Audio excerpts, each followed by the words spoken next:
اعوذ باللہ من الشیطان اللعین الرجیم بسم اللہ الرحمن الرحیم رب اشرح لی صدری ویسر لی امری واحلل عقدۃ من لسانی یفقهوا قولی ان اللہ وملائکتہ یصلون علی النبی یا ایھا الذین آمنوا صلوا علیہ وسلموا تسلیما.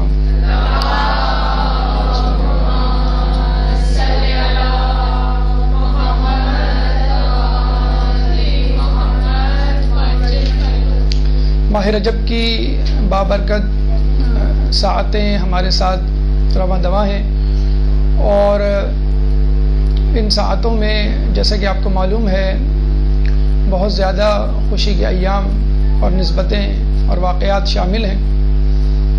اہم ترین واقعہ خود مولا کائنات حضرت علی ابن ابی طالب کی ولادت. اللہم صلی علی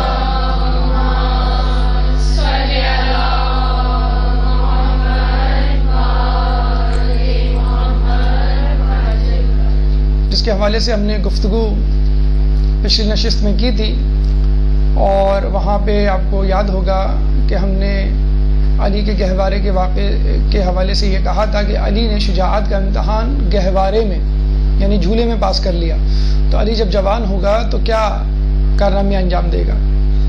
تو کل جھولے میں علی اشدہی کے 2 ٹکڑے کرتے ہوئے نظر آتا ہے، تو آج علی مرحب کو پچھاڑنے چلا ہے. تو 24 رجب کی مناسبت سے آج کا موضوع جنگ خیبر یعنی اس کے محرکات، پیغامات اور اشکالات. جیسے کہ آپ کو معلوم ہے کہ تاریخی مناسبتیں ہمارے لیے بہت اہم ہیں. اگر وہ غم کے ایام ہوں تو ہم غم مناتے ہیں، اگر خوشی کے ایام ہوں تو ہم خوشی مناتے ہیں. اور اس منانے میں چاہے خوشی ہو چاہے غم بہت زیادہ فوائد پوشیدہ ہیں. سب سے پہلا فائدہ تو یہ ہے کہ یہ ایک طرح کا اظہار مودت ہے کہ ہم اہل بیت سے محبت کرتے ہیں، ان کو چاہتے ہیں، تو ان کی خوشی میں خوش ہوتے ہیں اور ان کے غم میں غمگین ہوتے ہیں. دوسرا اہم پہلو، ابھی میں ایک نیوز ویب سائٹ پہ پڑھ رہا تھا کہ if you are depressed you should watch these 15 movies. تو انکریجنگ اور جسے کہتے ہیں کہ موٹیویٹڈ قسم کی موویز، ان کے کمنٹس اور ان پہ تبصرے کہ آپ یہ مووی دیکھیں گے تو آپ میں یہ جذبہ جوش ولولہ. تو دیکھیے ہمارے لیے اور ہماری زندگی کا اٹھنا بچھوڑنا جو ہے وہ اہل بیت ہے. یہ ممکن ہی نہیں کہ ہم کسی زندگی کے موڑ پہ کسی مسئلے سے دوچار ہوں اور اس کا حل قرآن اور اہل بیت کے پاس موجود نہ ہو.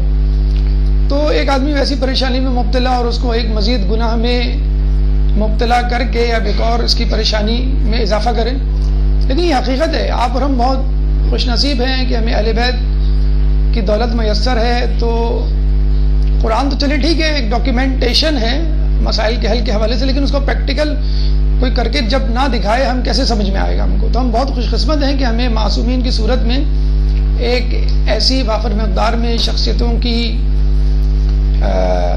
تعداد مل گئی ہے کہ جو ہر جہت سے، ہر مناسبت سے، ہر پہلو سے اس زندگی کے مسائل کو حل کرتی ہوئی نظر آتی ہے.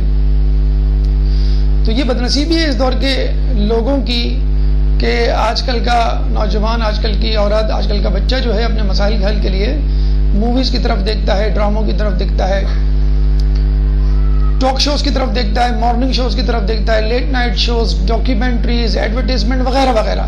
لیکن سب کے سب ایک ادھورا حل آپ کے سامنے پیش کرتے ہیں، لیکن سب کے سب گناہوں میں ملوث، گناہوں میں آلودہ شخصیت کی کہانی آپ کے سامنے پیش کرتے ہیں. تو آسمان سے گرا کھجور میں اٹکا ہے، ایک مسئلے سے آپ نکل کے دوسرے مسئلے میں، وہ بھی عارضی حل، کوئی پرماننٹ سولوشن نہیں.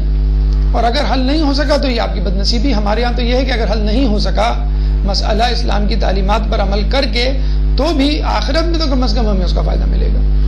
تو مودت کا اظہار ان ایام کو منانے میں. Number 2 motivation.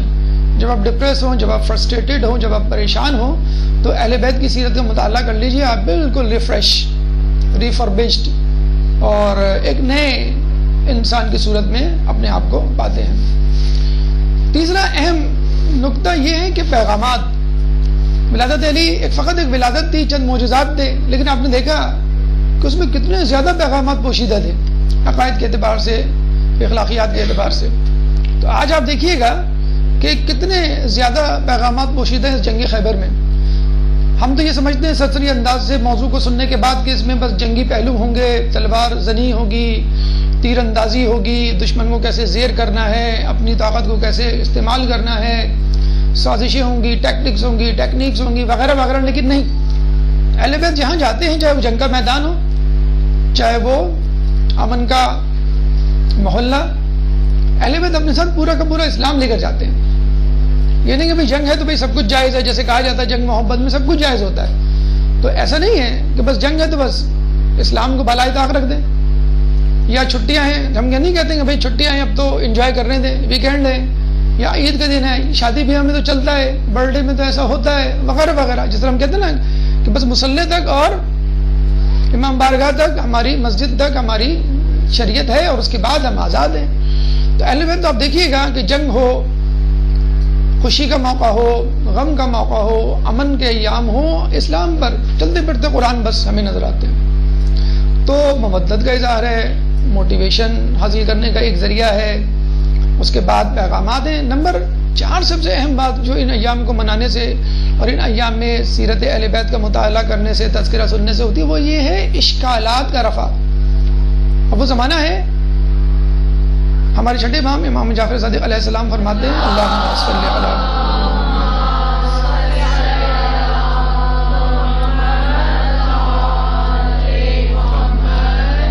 کہ آخری زمانے میں امام کی غیبت کے حوالے سے ہمارے مومنوں کے ایمان متزلزل ہوں گے. اب وہی زمانہ ہے، اور اب تو واٹس ایپ، اسکائپ اور انٹرنیٹ کا زمانہ ہے. چند منٹ گزرتے نہیں ایک پوسٹ آ جاتی ہے، اور جو بات ہو رہی ہوتی، جو موضوع ہوتا ہے عموماً اس سے متعلق یوٹیوب پہ چلے جائیں، ویمیو پہ چلے جائیں، کسی بھی ویب سائٹ پہ پلس مائنس ہر قسم کے ویڈیو اور مٹیریل موجود ہے. تو انسان کا ایمان ڈاماڈول ہونے میں دیر نہیں لگتی. جہاں بہت سے لوگ ہماری طرف آ رہے ہیں، وہاں پہ ہمارے لوگ بھی ایمان کے متزلزل ہونے کا شکار ہو رہے ہیں. تو جو اشکالات، ڈاؤٹس پیدا ہوتے ہیں کہ ایسا ہوا ہوگا، کیا ایسا ممکن ہے، اتنا جسے کہتے ہیں غلو مناسب نہیں وغیرہ وغیرہ. ابھی آپ نے دیکھا ہوگا ابھی کچھ دنوں پہلے جو ہے وہ ایک ویڈیو واٹس ایپ پہ سرکولیٹ ہوئی. ایک صاحب جو ہے وہ ایک گھر اور اس کا دروازہ دکھا رہے ہیں لکڑی کا، اور یہ کہہ رہے ہیں دیکھیں یہ ہے در خیبر، جس کے بارے میں شیعہ حضرات کہتے ہیں کہ علی نے جو ہے وہ، تو یہ تھا ہی کتنا بڑا. اور دوسرا بات یہ ہے کہ یہ کوئی اتنا بڑا قبیلہ بھی وہ بھی نہیں تھا، قلعہ بھی نہیں تھا. وہ لگ رہا تھا کسی مقامی شہر کا، علاقے کا کوئی گودام دکھا رہے ہیں وہ. حالانکہ ایسا نہیں ہے، آپ جا کے دیکھیں خیبر کتنا بڑا علاقہ ہے، کتنے بڑے قلعے وہاں پر موجود ہیں. تو اس قسم کی علی کی ضربت کے حوالے سے مذاق اڑانا کہ علی کی ضربت ایسی تھی کہ دنیا کے زمین کے 2 ٹکڑے ہو جاتے، نعوذ باللہ، یہ بالکل غلو ہے وغیرہ وغیرہ. لیکن کیسے ممکن ہے، کس نہج سے، کس پہلو سے ممکن اس کا آپ کو ابھی جائزہ لے کے انشاءاللہ دکھائیں گے. تو آئیے چلتے ہیں، ہم خیبر کے میدان میں لائیو ٹیلی کاسٹ آپ کو دکھاتے ہیں کہ وہاں کیا ہو رہا ہے. لیکن اس سے پہلے ضروری ہے کہ ہم وہ پس منظر، وہ محرکات، وہ اسباب سمجھیں کہ جو مسلمانوں کو، جو رسول اللہ کو اور جو اصحاب رسول کو خیبر لے کر گئے، جو 165 کلومیٹر دور تھا، وہاں جانے کی ضرورت کیا تھی. ہم تو یہی کہتے ہیں کہ اسلام بڑا امن پسند دین ہے. جو بھی جنگ ہوئی، لوگوں نے باہر سے حملے کیے، یہ تو بیچارے مدینے میں تھے یا آس پاس تھے. 165 کلومیٹر دور رسول اللہ کو کیوں پیش قدمی کرنی پڑی، اور بنفس نفسی خود گئے اور وہاں پر حملہ کیا، خود سے انیشیٹو لیا. تو وہ کیا اسباب تھے؟ ایک درود پڑھ دے محمد والے محمد. اللہم صلی علی محمد.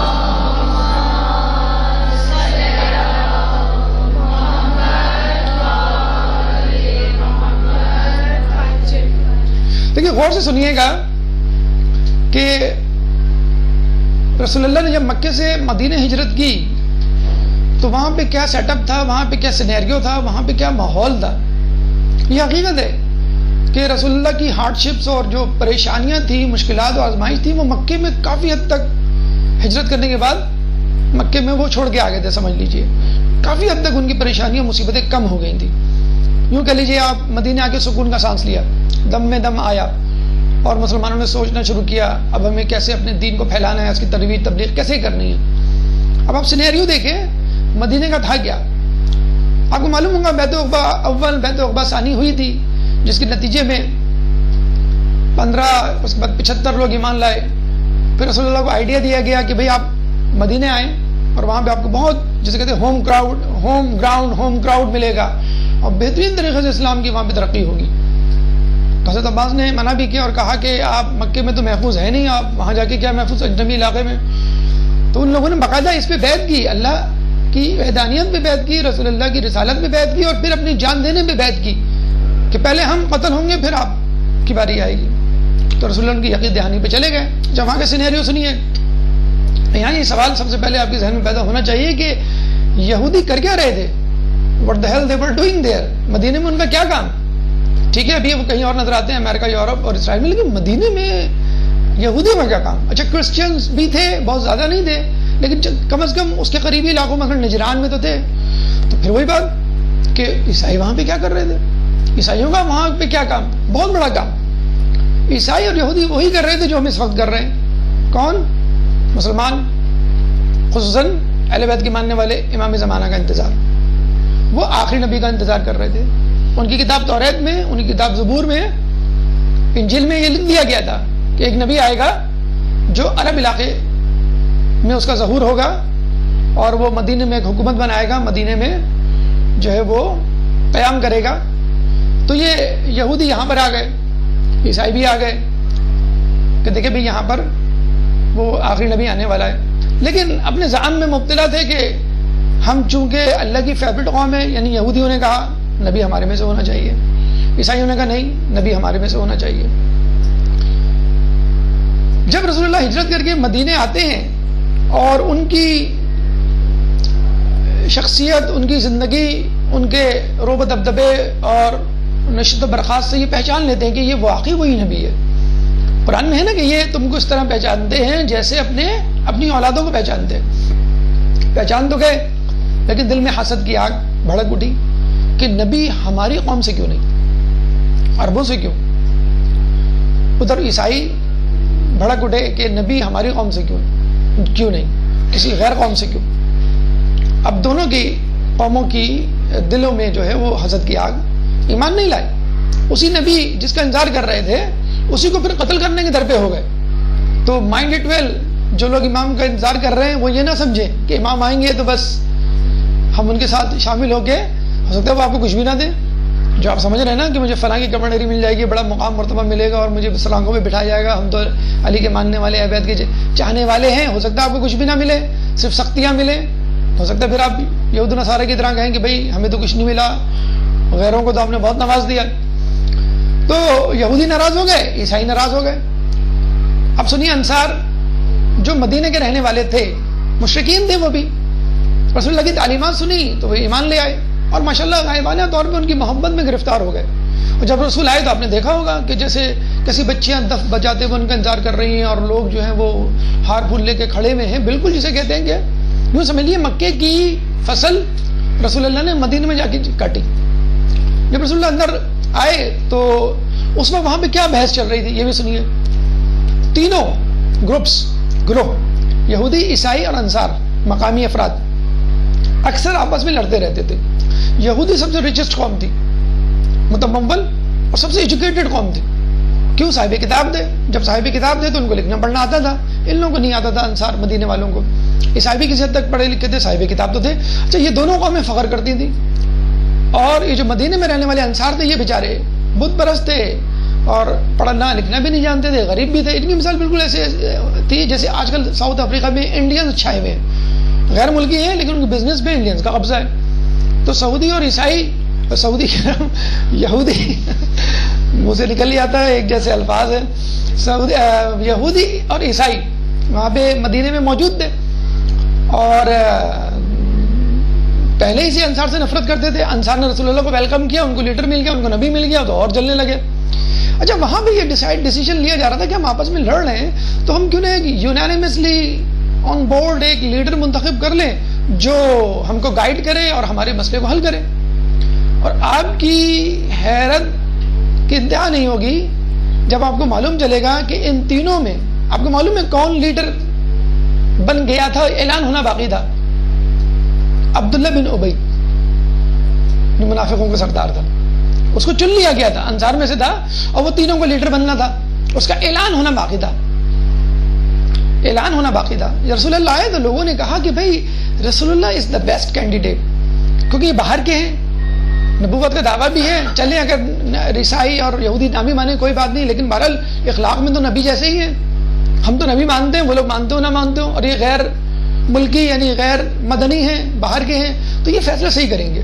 تو انہوں نے بالکل جسے کہتے ہیں نا یکلخت عبداللہ بن ابی کو لیڈر بنانے کا فیصلہ کینسل کیا اور رسول اللہ کو لیڈر بنا دیا. بس عبداللہ بن ابی کے دل میں وہی آگ بھڑکی جو شیطان کے دل میں بھڑکی تھی. تو عبداللہ بن ابی ظاہری طور پہ اسلام لے آیا اور اس کے ساتھی بھی، لیکن اندر حسد کی آگ بھڑک رہی تھی کہ میں نہیں چھوڑوں گا. اور اس نے ہر جنگ میں مسلمانوں کو کہ پیٹھ میں چھرا گھونپا ہے، آستین کا سام بن کے وہ رہا ہے ہمیشہ. لیکن مجبوری تھی رسول اللہ کی، ظاہر پر ان کو فیصلے کرنے تھے. یہودی اور عیسائی بھی اس بات میں تلے ہوئے تھے کہ ہم صحیح ہیں، ہم صحیح ہیں، ہم صحیح ہیں. مناظرے پہ مناظرے، مذاکرے پہ مذاکرے، ڈسکشن پہ بحث و بحث. قالوا تعالوا ندعو ابناءنا ابناءکم ونساءنا ونساءکم وانفسنا. ٹھیک ہے یار، ڈو دی ہیل ود، چھوڑ دو اب ڈسکشن، اب آ جاؤ مباہلہ کرتے ہیں، لیٹس سی کون حق پر ہے. تو مباہلے میں شکست کھا گئے. وہ شکست ابھی تک انہوں نے دل پہ لی ہوئی ہے. روایت میں آیا ہے کہ انسان اپنی بے عزتی معاف تو کر دیتا ہے، بھولتا نہیں. ابھی تک عیسائیوں نے یہود و نصارہ تمہارے دوست نہیں بن سکتے. کیوں؟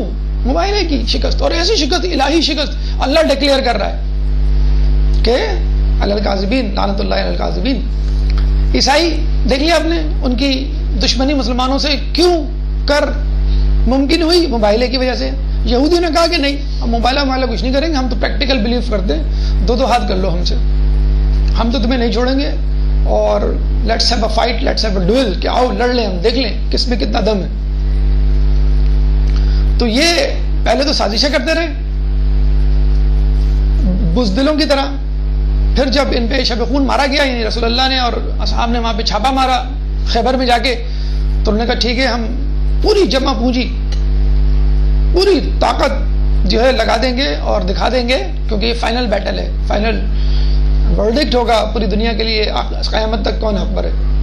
خیبر میں جو شکست ہوئی، جس نہج کی ان کو توہین اٹھانی پڑی، وہ آج تک ان کے دلوں میں ہے.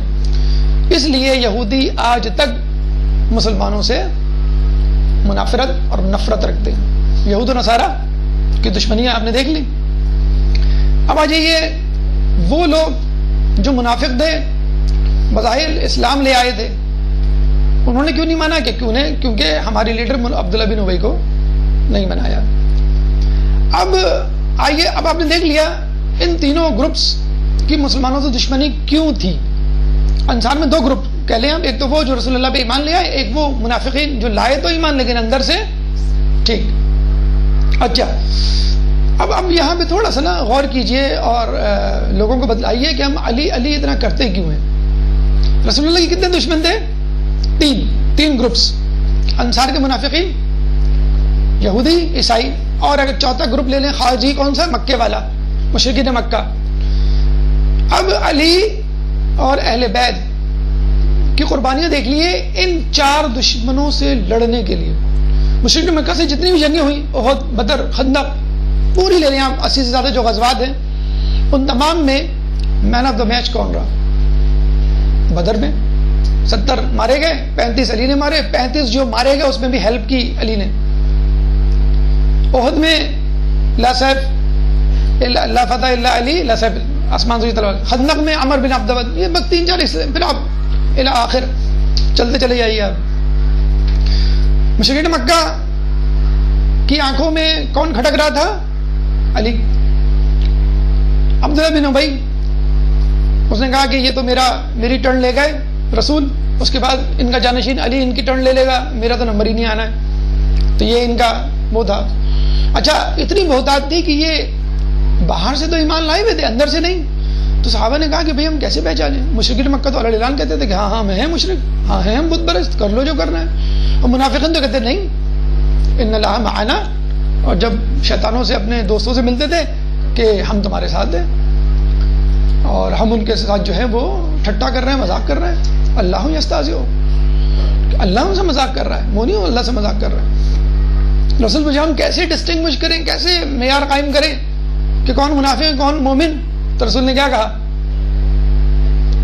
علی کی محبت ایمان کی علامت, علی سے نفرت نفاق کی علامت. ایک گروہ کو جنگوں کی طرح جو ہرایا پچھاڑا علی کی تلوار نے, دوسرے گروہ کو جو علی اور اسلام کے خلاف تھے اس کے لیے معیار کون بنا؟ علی. مباہلے میں کون گیا تھا رسول کے ساتھ؟ علی کی زوجہ, علی کے بیٹے اور علی کا بھائی یعنی رسول. تو عیسائیوں کی بھی آنکھوں میں کون کھٹکتا تھا؟ علی کھٹکتا تھا. یہودی خیبر میں ذلت کس کے ہاتھوں اٹھائی؟ حیدر, علی کے ہاتھ. تو آپ نے دیکھا ان چاروں جگہوں پہ مشرکین مکہ اور مدینہ کے 3 گروپس, عیسائی, یہودی اور منافقین, ان سب کی آنکھوں میں کون کھٹکتا تھا؟ علی. اور آج بھی آپ دیکھ لیجئے جہاں پہ شیعان علی جمع ہو جائیں, ایک مجمع, ایک انبا نظر آ جائے عزاداری کی صورت میں یا قوم و ملت مثلا ایران کی صورت میں, لوگ ڈرے ہوئے سہمے میں. سعودی عرب وہ کوئی ایسا مسئلہ نہیں ہے, ہی از ان اور پاکٹ. ان کے ساتھ دیکھیں یہود و نصارہ, اگر آپ کو پہچاننا نا اس وقت کون حق پر ہے مسلمانوں میں, تو آپ یہ دیکھیے امام حسین سے کسی نے پوچھا کہ میں کیسے پہچانوں جب میں پریشان ہو جاؤں گا حق کہاں ہے؟ تو امام نے کیا کہا کہ جب باطل کے تیروں کا رخ دیکھ لو وہ کس طرف ہے, بس وہیں پر حق ہوگا. تمام مسلمان مل کے کس کے خلاف فورس بنا رہے ہیں, فوج بنا رہے ہیں؟ شیعان علی کے خلاف. اور آپ یہ دیکھ لیجئے کہ یہود و نصارہ کا اس وقت گٹھ جوڑ کس سے ہے؟ آل سعود سے. محمد بن سلمان کہتا ہے کہ اسرائیل کا حق ہے وہ اپنی اسٹیٹ الگ بنائیں. ٹرمپ کے ساتھ بلینز اینڈ بلینز ڈالرز کے معاہدے کیے جاتے ہیں, ان کو بلایا جاتا ہے. اس وقت یہود و نصارہ کا کون دوست ہے؟ بس وہ حق پر نہیں ہے. اس وقت علی کے ماننے والوں کا دشمن کون ہے؟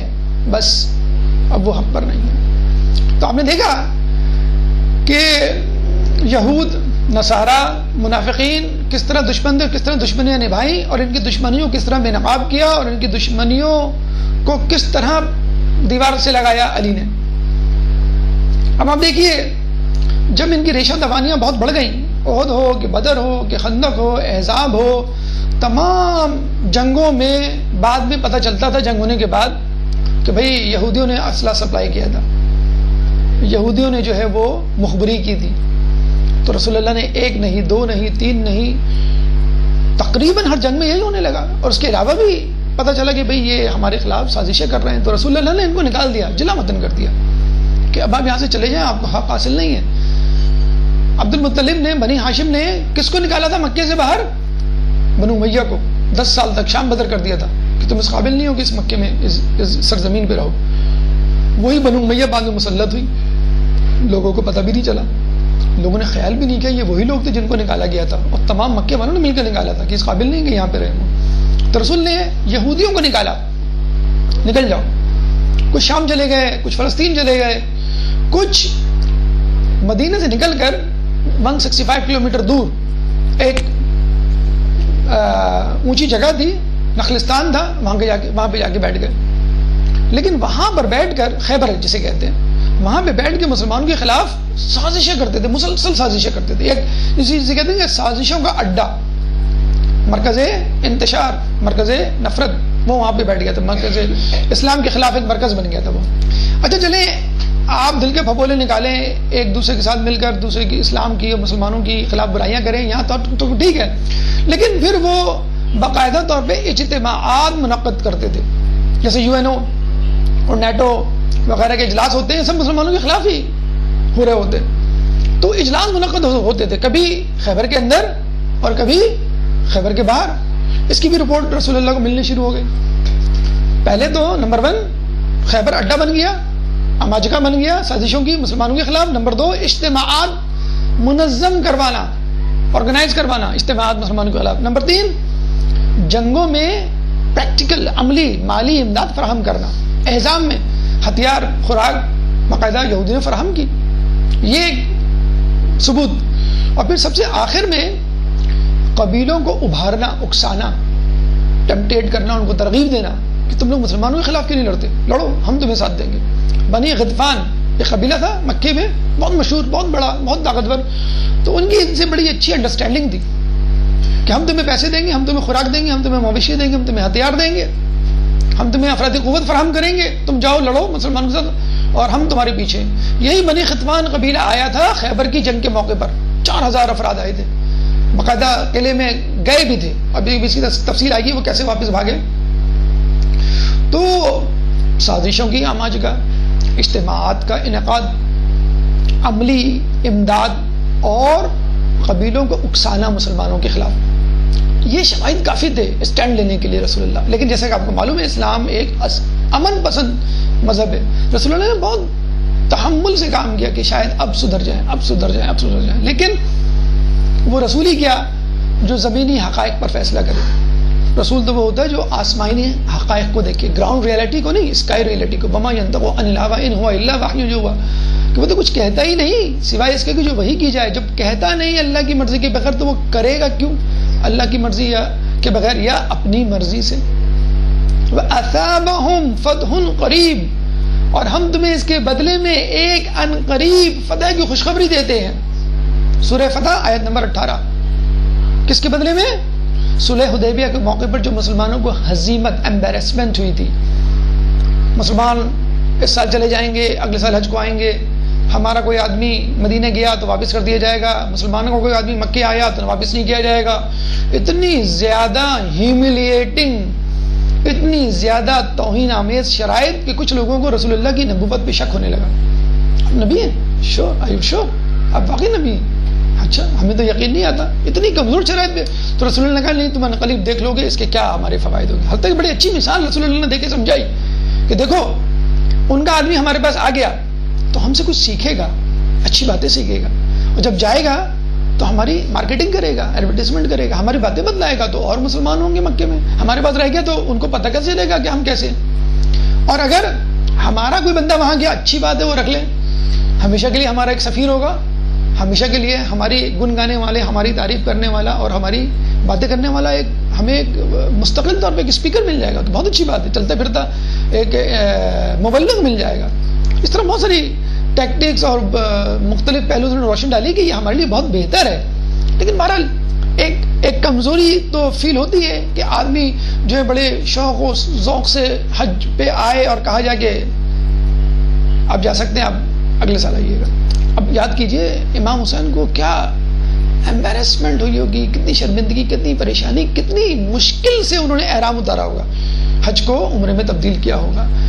آپ اور ہم جو بھی لوگ زیارت پہ جاتے ہیں، زیارت پہ آپ اترتے ہی آپ کو کہہ دیا کہ واپس لے آئیں، زیارت نہیں ہوگی، واپس لے آئیں، حج نہیں ہوگا آپ کا، سانپ لوٹ جائیں آپ کی سینے پہ اور آپ جو ہے وہ مرنے کا جی چاہے جسے کہتے ہیں. تو رسول اللہ واپس آئے. اسی صلح حدیبیہ کے موقع پہ یہ آیت اتری، وَأَثَابَهُمْ فَتْحٌ قَرِيبٌ، ہم تمہیں اس کے بدلے، یعنی یہ جو شرمندگی ہو رہی ہے تم کو، اس کے بدلے ہم تمہیں ان قریب فتح کی خوشخبری دیتے ہیں. وَغَنَائِمْ كَثِيرٌ، اور بہترین کثیر تعداد میں مال غنیمت بھی ملے گا.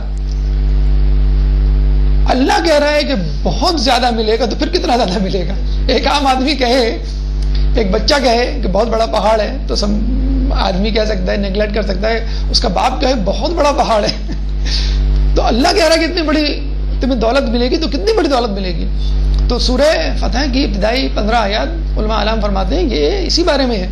کس کے بارے میں؟ فتح خیبر کی خوشخبری کے بارے میں. اب اللہ کا رسول جو ہے مکمل طور پہ تیار ہو گیا کہ بس ایک تو میرا دل بھی چاہ رہا تھا، اب اللہ نے وحی کر دی.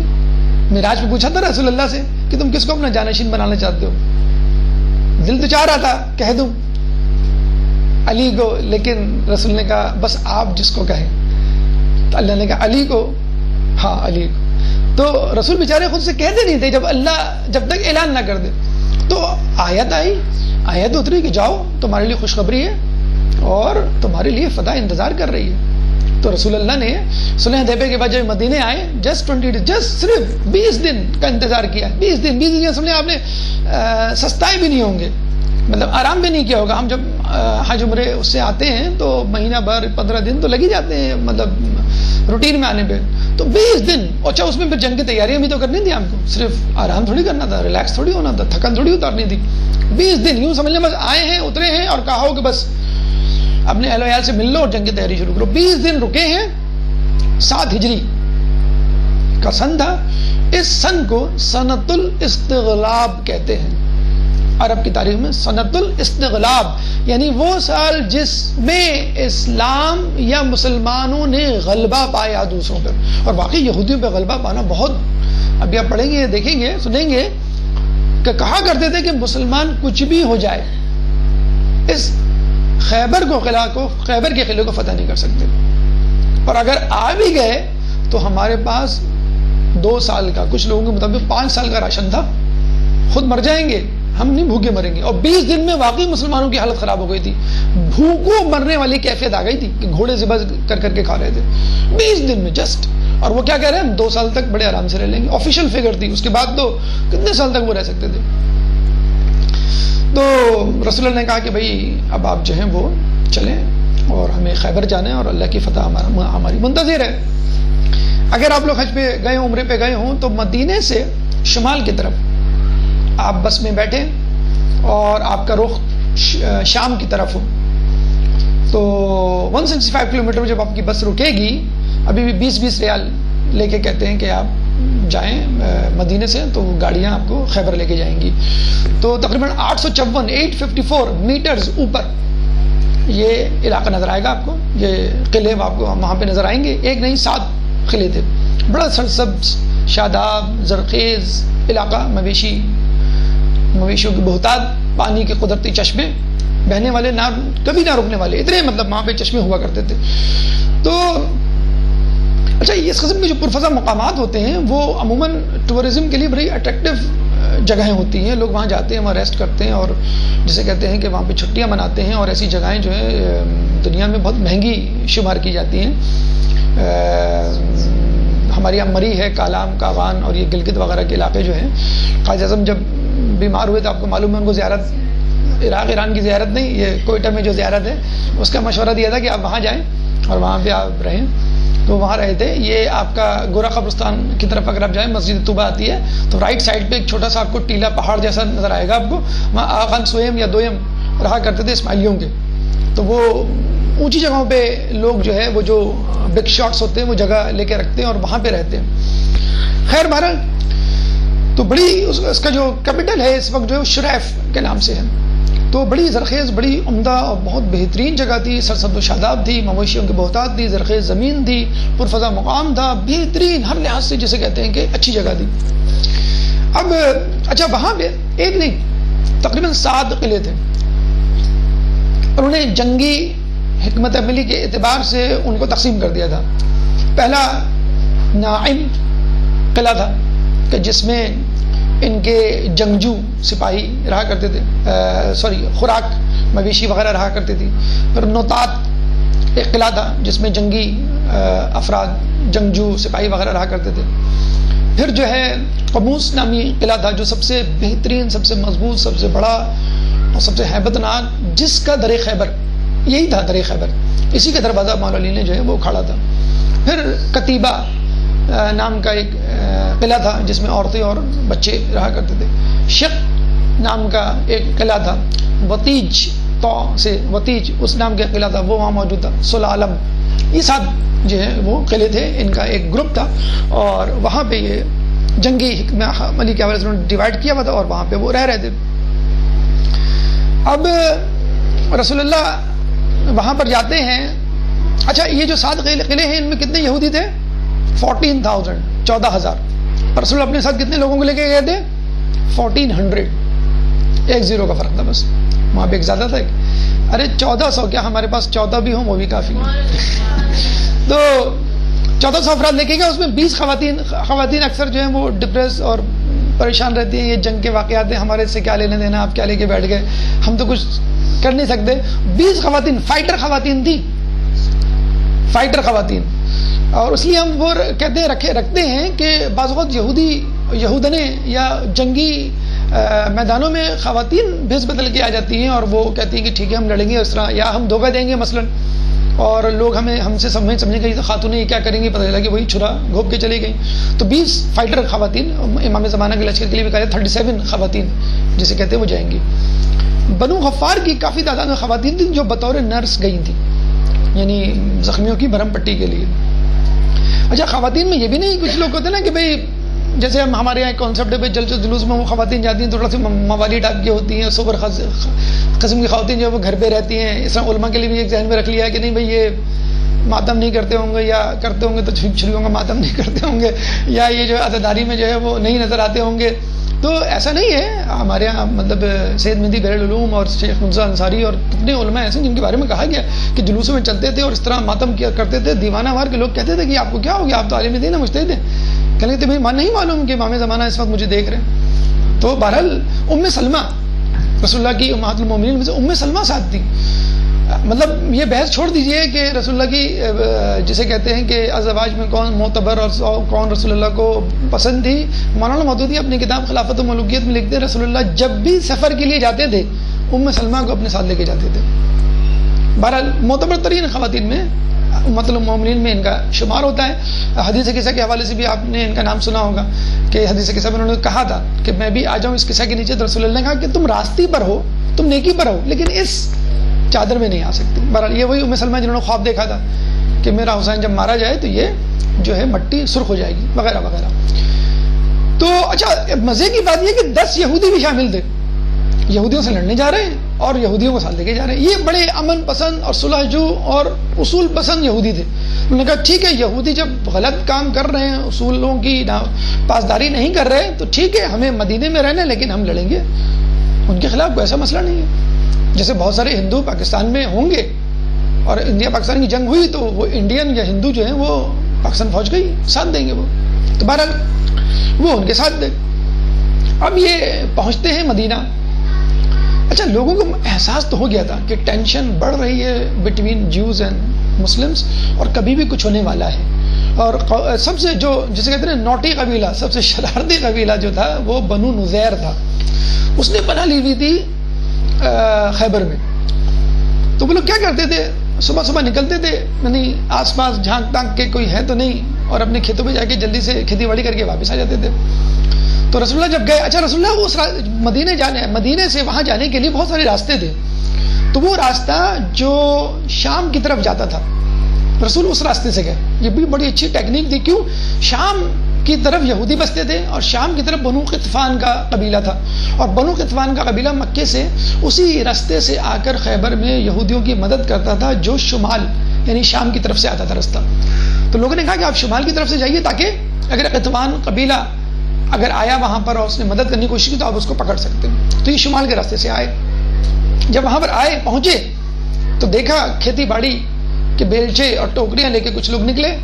جیسے نکلے مسلمانوں کو دیکھا، ارے مسلمان بھاگ کے اندر قلعے میں اندر چھپ گئے. تو رسول اللہ نے بڑے مسکراتے ہوئے جسے کہتے ہیں کہ ریلیکس موڈ میں اور بڑا ایک تو انہوں نے یہ کہا کہ بھئی یہ تو فعال ہمارے لیے اچھی ہے.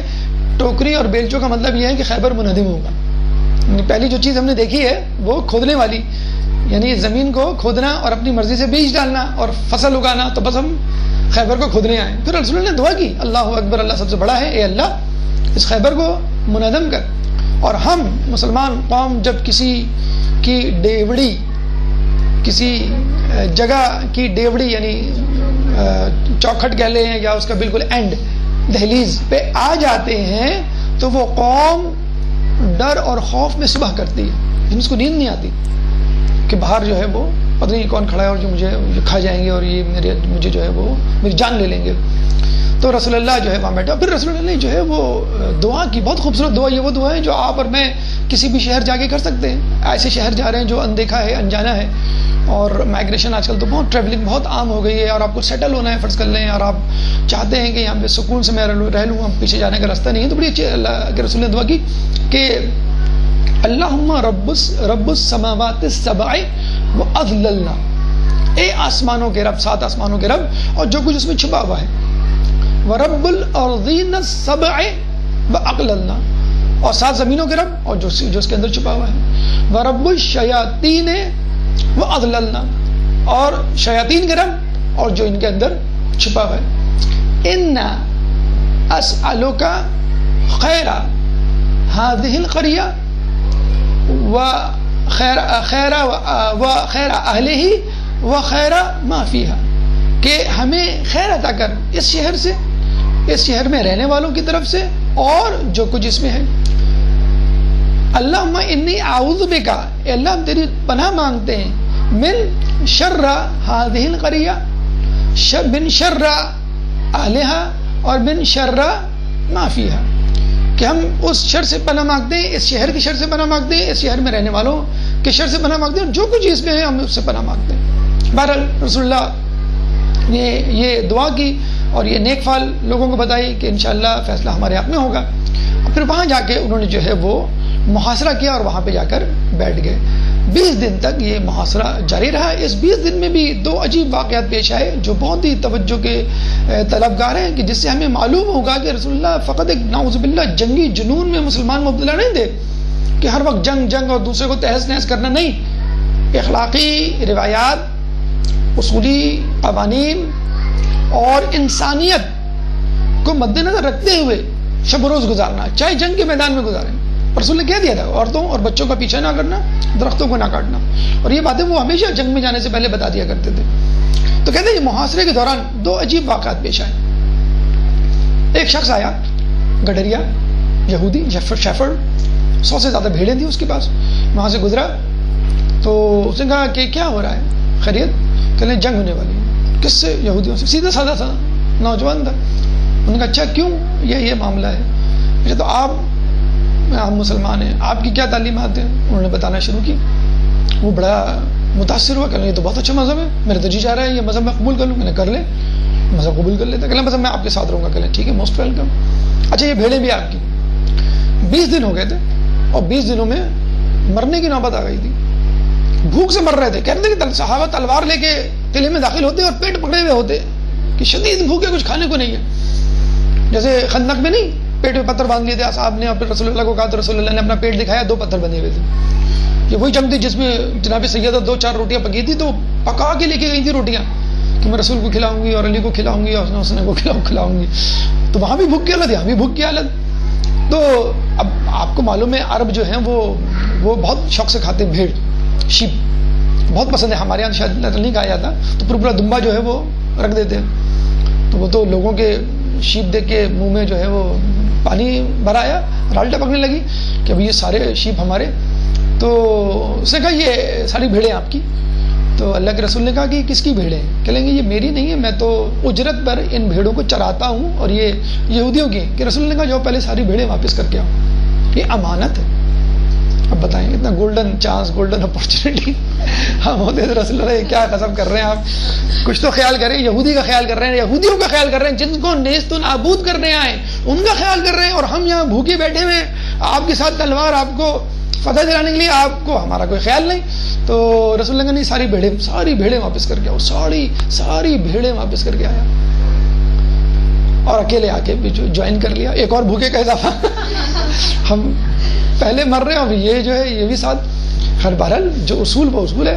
دیکھیں یہ ہے امانت داری، یہ ہے وہ امانت جس کی وجہ سے رسول اللہ نے لقب امین حاصل کیا تھا. لیکن چلے ہم کہہ سکتے ہیں رسول اللہ نے مینیپولیشن کی تھی، نبوت کا اعلان کرنا تھا، لوگوں کو ٹیم کرنا تھا، اپنی سکورنگ بڑھانی تھی، اور پھر اس کے بعد میں کون تو کون. ابھی تو وہ وقت نہیں ہے نا، ابھی کسی کو کیا پتا. آپ اس یہودی کو پکڑ کے مار بھی ڈال دیں، کون دیکھنے والا، کون اس کو آگے بڑھائے گا روایت کو، تو وہ تو مر جاتا. لیکن رسول چھٹے امام جعفر صادق علیہ السلام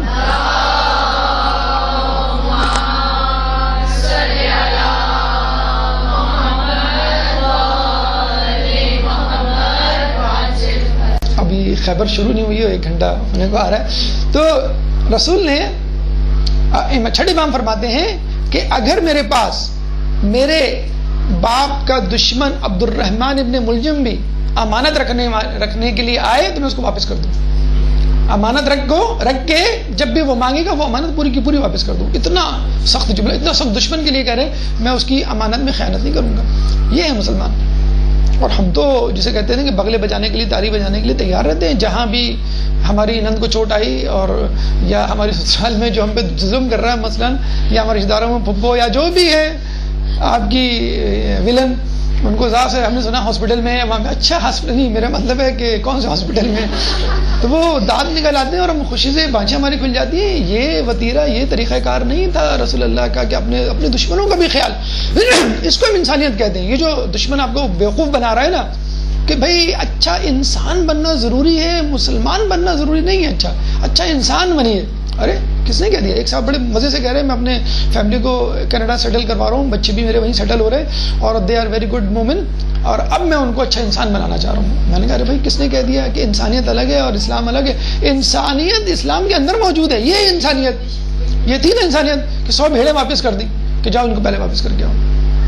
یہ واقعہ، ایک واقعہ اور محاصرے کے دوران پیش آیا کہ جو بالکل جسے کہتے ہیں نا کہ اس سے صاف لگ رہا تھا کہ رسول اللہ جنگ تو کرنے آئے لیکن کسی بھی صورت اپنے اصولوں کو، اپنے ایمان کو اور اپنے قوانین کو بلڈوز نہیں ہونے دیں گے. ہم کہتے ہیں نا جنگ اور محبت میں سب کچھ جائز ہوتا ہے. تو بہرحال رسول اللہ ایک دفعہ اصحاب لڑکے واپس آئے، دیکھا رسول اللہ بیٹھے ہوئے اور سامنے ایک شخص بیٹھا ہوا ہے بالکل مؤدب انداز سے، جامد و ساکت، ہل ہی نہیں رہا ہے. اب وہ کہہ رہے ہیں یہ شخص کون ہے؟ مسلمان تو ہو نہیں سکتا کیونکہ سارے مسلمان سب ساتھ گئے ہیں. یہ شخص بیٹھا ہوا ہے اور رسول کی طرف رخ کر کے بیٹھا ہوا ہے جیسے کوئی سبق پڑھ رہا ہو شاگرد کسی استاد سے. آہستہ آہستہ قریب گئے تو یوں جا کے دیکھا تو جامد و ساکت اسٹیچو کی طرح بالکل فریز ہوا بیٹھا ہوا ہے. تو رسول سے پوچھا بھائی یہ کیا معاملہ ہے؟ کہنے لگے یہ شخص آیا تھا تلوار ہاتھ میں لے کے، میں سو رہا تھا اور زور سے چیخا اے محمد تجھ کو میری تلوار سے کون بچائے گا؟ میری آنکھ کھلی، میں نے کہا میرا خدا. آنکھ کھول کے بس ایک جملہ کہا میرا خدا، اور کون بجائے گا؟ ہم ہوتے تو ہڑبڑا کے اڑے آتے، درخت کے پیچھے چھپ جاتے اور کہتے بھائی معاف کر دو، کبھی خیبر نہیں آؤں گا میں. کتنے سکون اطمینان. دیکھیے اس کو کہتے ہیں توکل اللہ، جو ہر وقت آپ کے ساتھ ہو، جنگ کی حالت ہو، امن کی حالت ہو، میرا خدا. اب دیکھیے اگر نہ بھی ہونا خدا تو آدمی کے کانفیڈنس سے آدمی پاگل ہو جائے. یار کیا کانفیڈنس ہے آدمی، کتنے اطمینان سے کہہ رہا ہے میرا خدا، جیسے بالکل اوپر بیٹھا ہوا ہے اور تیر لے کے بس وہ پھینکنے والا ہے اس کے اوپر. تو جب اس نے یہ سنا تو وہ کپ کپانے لگا، عجیب ہیبت اس پہ طاری ہو گئی، تلوار اس کے ہاتھ سے چھوٹ کے گر گیا اور خود بھی وہ بے سود ہو کے گر گیا. کہتے جب سے گرا ہے ویسے ہی بے سود ہو کے بیٹھا ہوا ہے اور جب تک میں اجازت نہیں دوں گا بے اذن اللہ یہ حرکت نہیں کر سکتا. پھر رسول اللہ نے اجازت دی بے اذن اللہ کہ اس کو اللہ تعالیٰ میں معاف کرتا ہوں، اور وہ معاف ہوا. پھر اس نے اسلام قبول کیا. تو یہ ہے دیکھیں اخلاقی معیار جو جنگ میں بھی. ابھی رجب ہی کے مہینے میں 3 اور 5 کو امام تقی علیہ السلام کی شہادت و ولادت گزری ہے. ٹھیک ہے، درود پڑھ دیں محمد اللہ.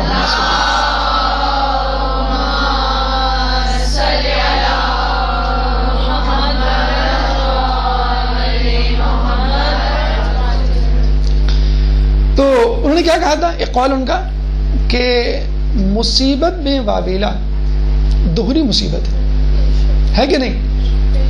کسی کو چوٹ لگ جائے، کوئی گر جائے، آپ شور مچانا شروع کر دیں، ارے بھائی اس کو سنبھالیں، اس کو جسے کہتے ہیں کہ ہاسپٹل لے کے جائیں یا کچھ کریں جو بھی ہے.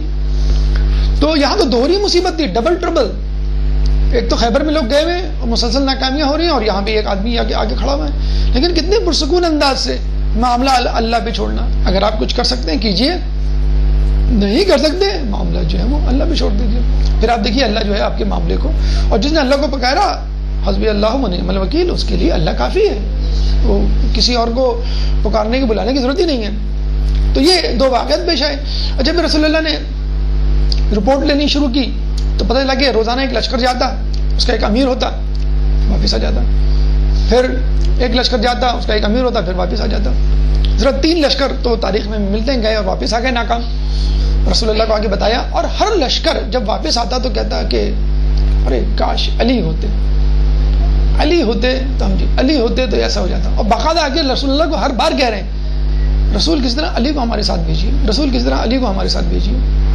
تو شاید یہ رسول اللہ بتلانا بھی چاہ رہے تھے کہ ٹھیک ہے علی میرا ایک وہ واحد ہونہار سپاہی ہے جو میں وقت آنے پر لوگوں کے سامنے لاؤں گا، لیکن اچھا ہے تم لوگوں کو میں آپشن دے رہا ہوں اور تم جو ہے وہ آگے بڑھو. اچھا اتفاق کی بات یہ ہے کہ رسول اللہ کو درد شقیہ مگرین اور مولا علی کو آشوب چشم کنجکٹیوائٹس، آنکھیں بالکل ریڈ ان کی ہو رہی تھیں اور سر میں درد بھی تھا. تو منافق بڑے بغلے بجا رہے تھے کہ رسول بھی بیمار، علی بھی بیمار.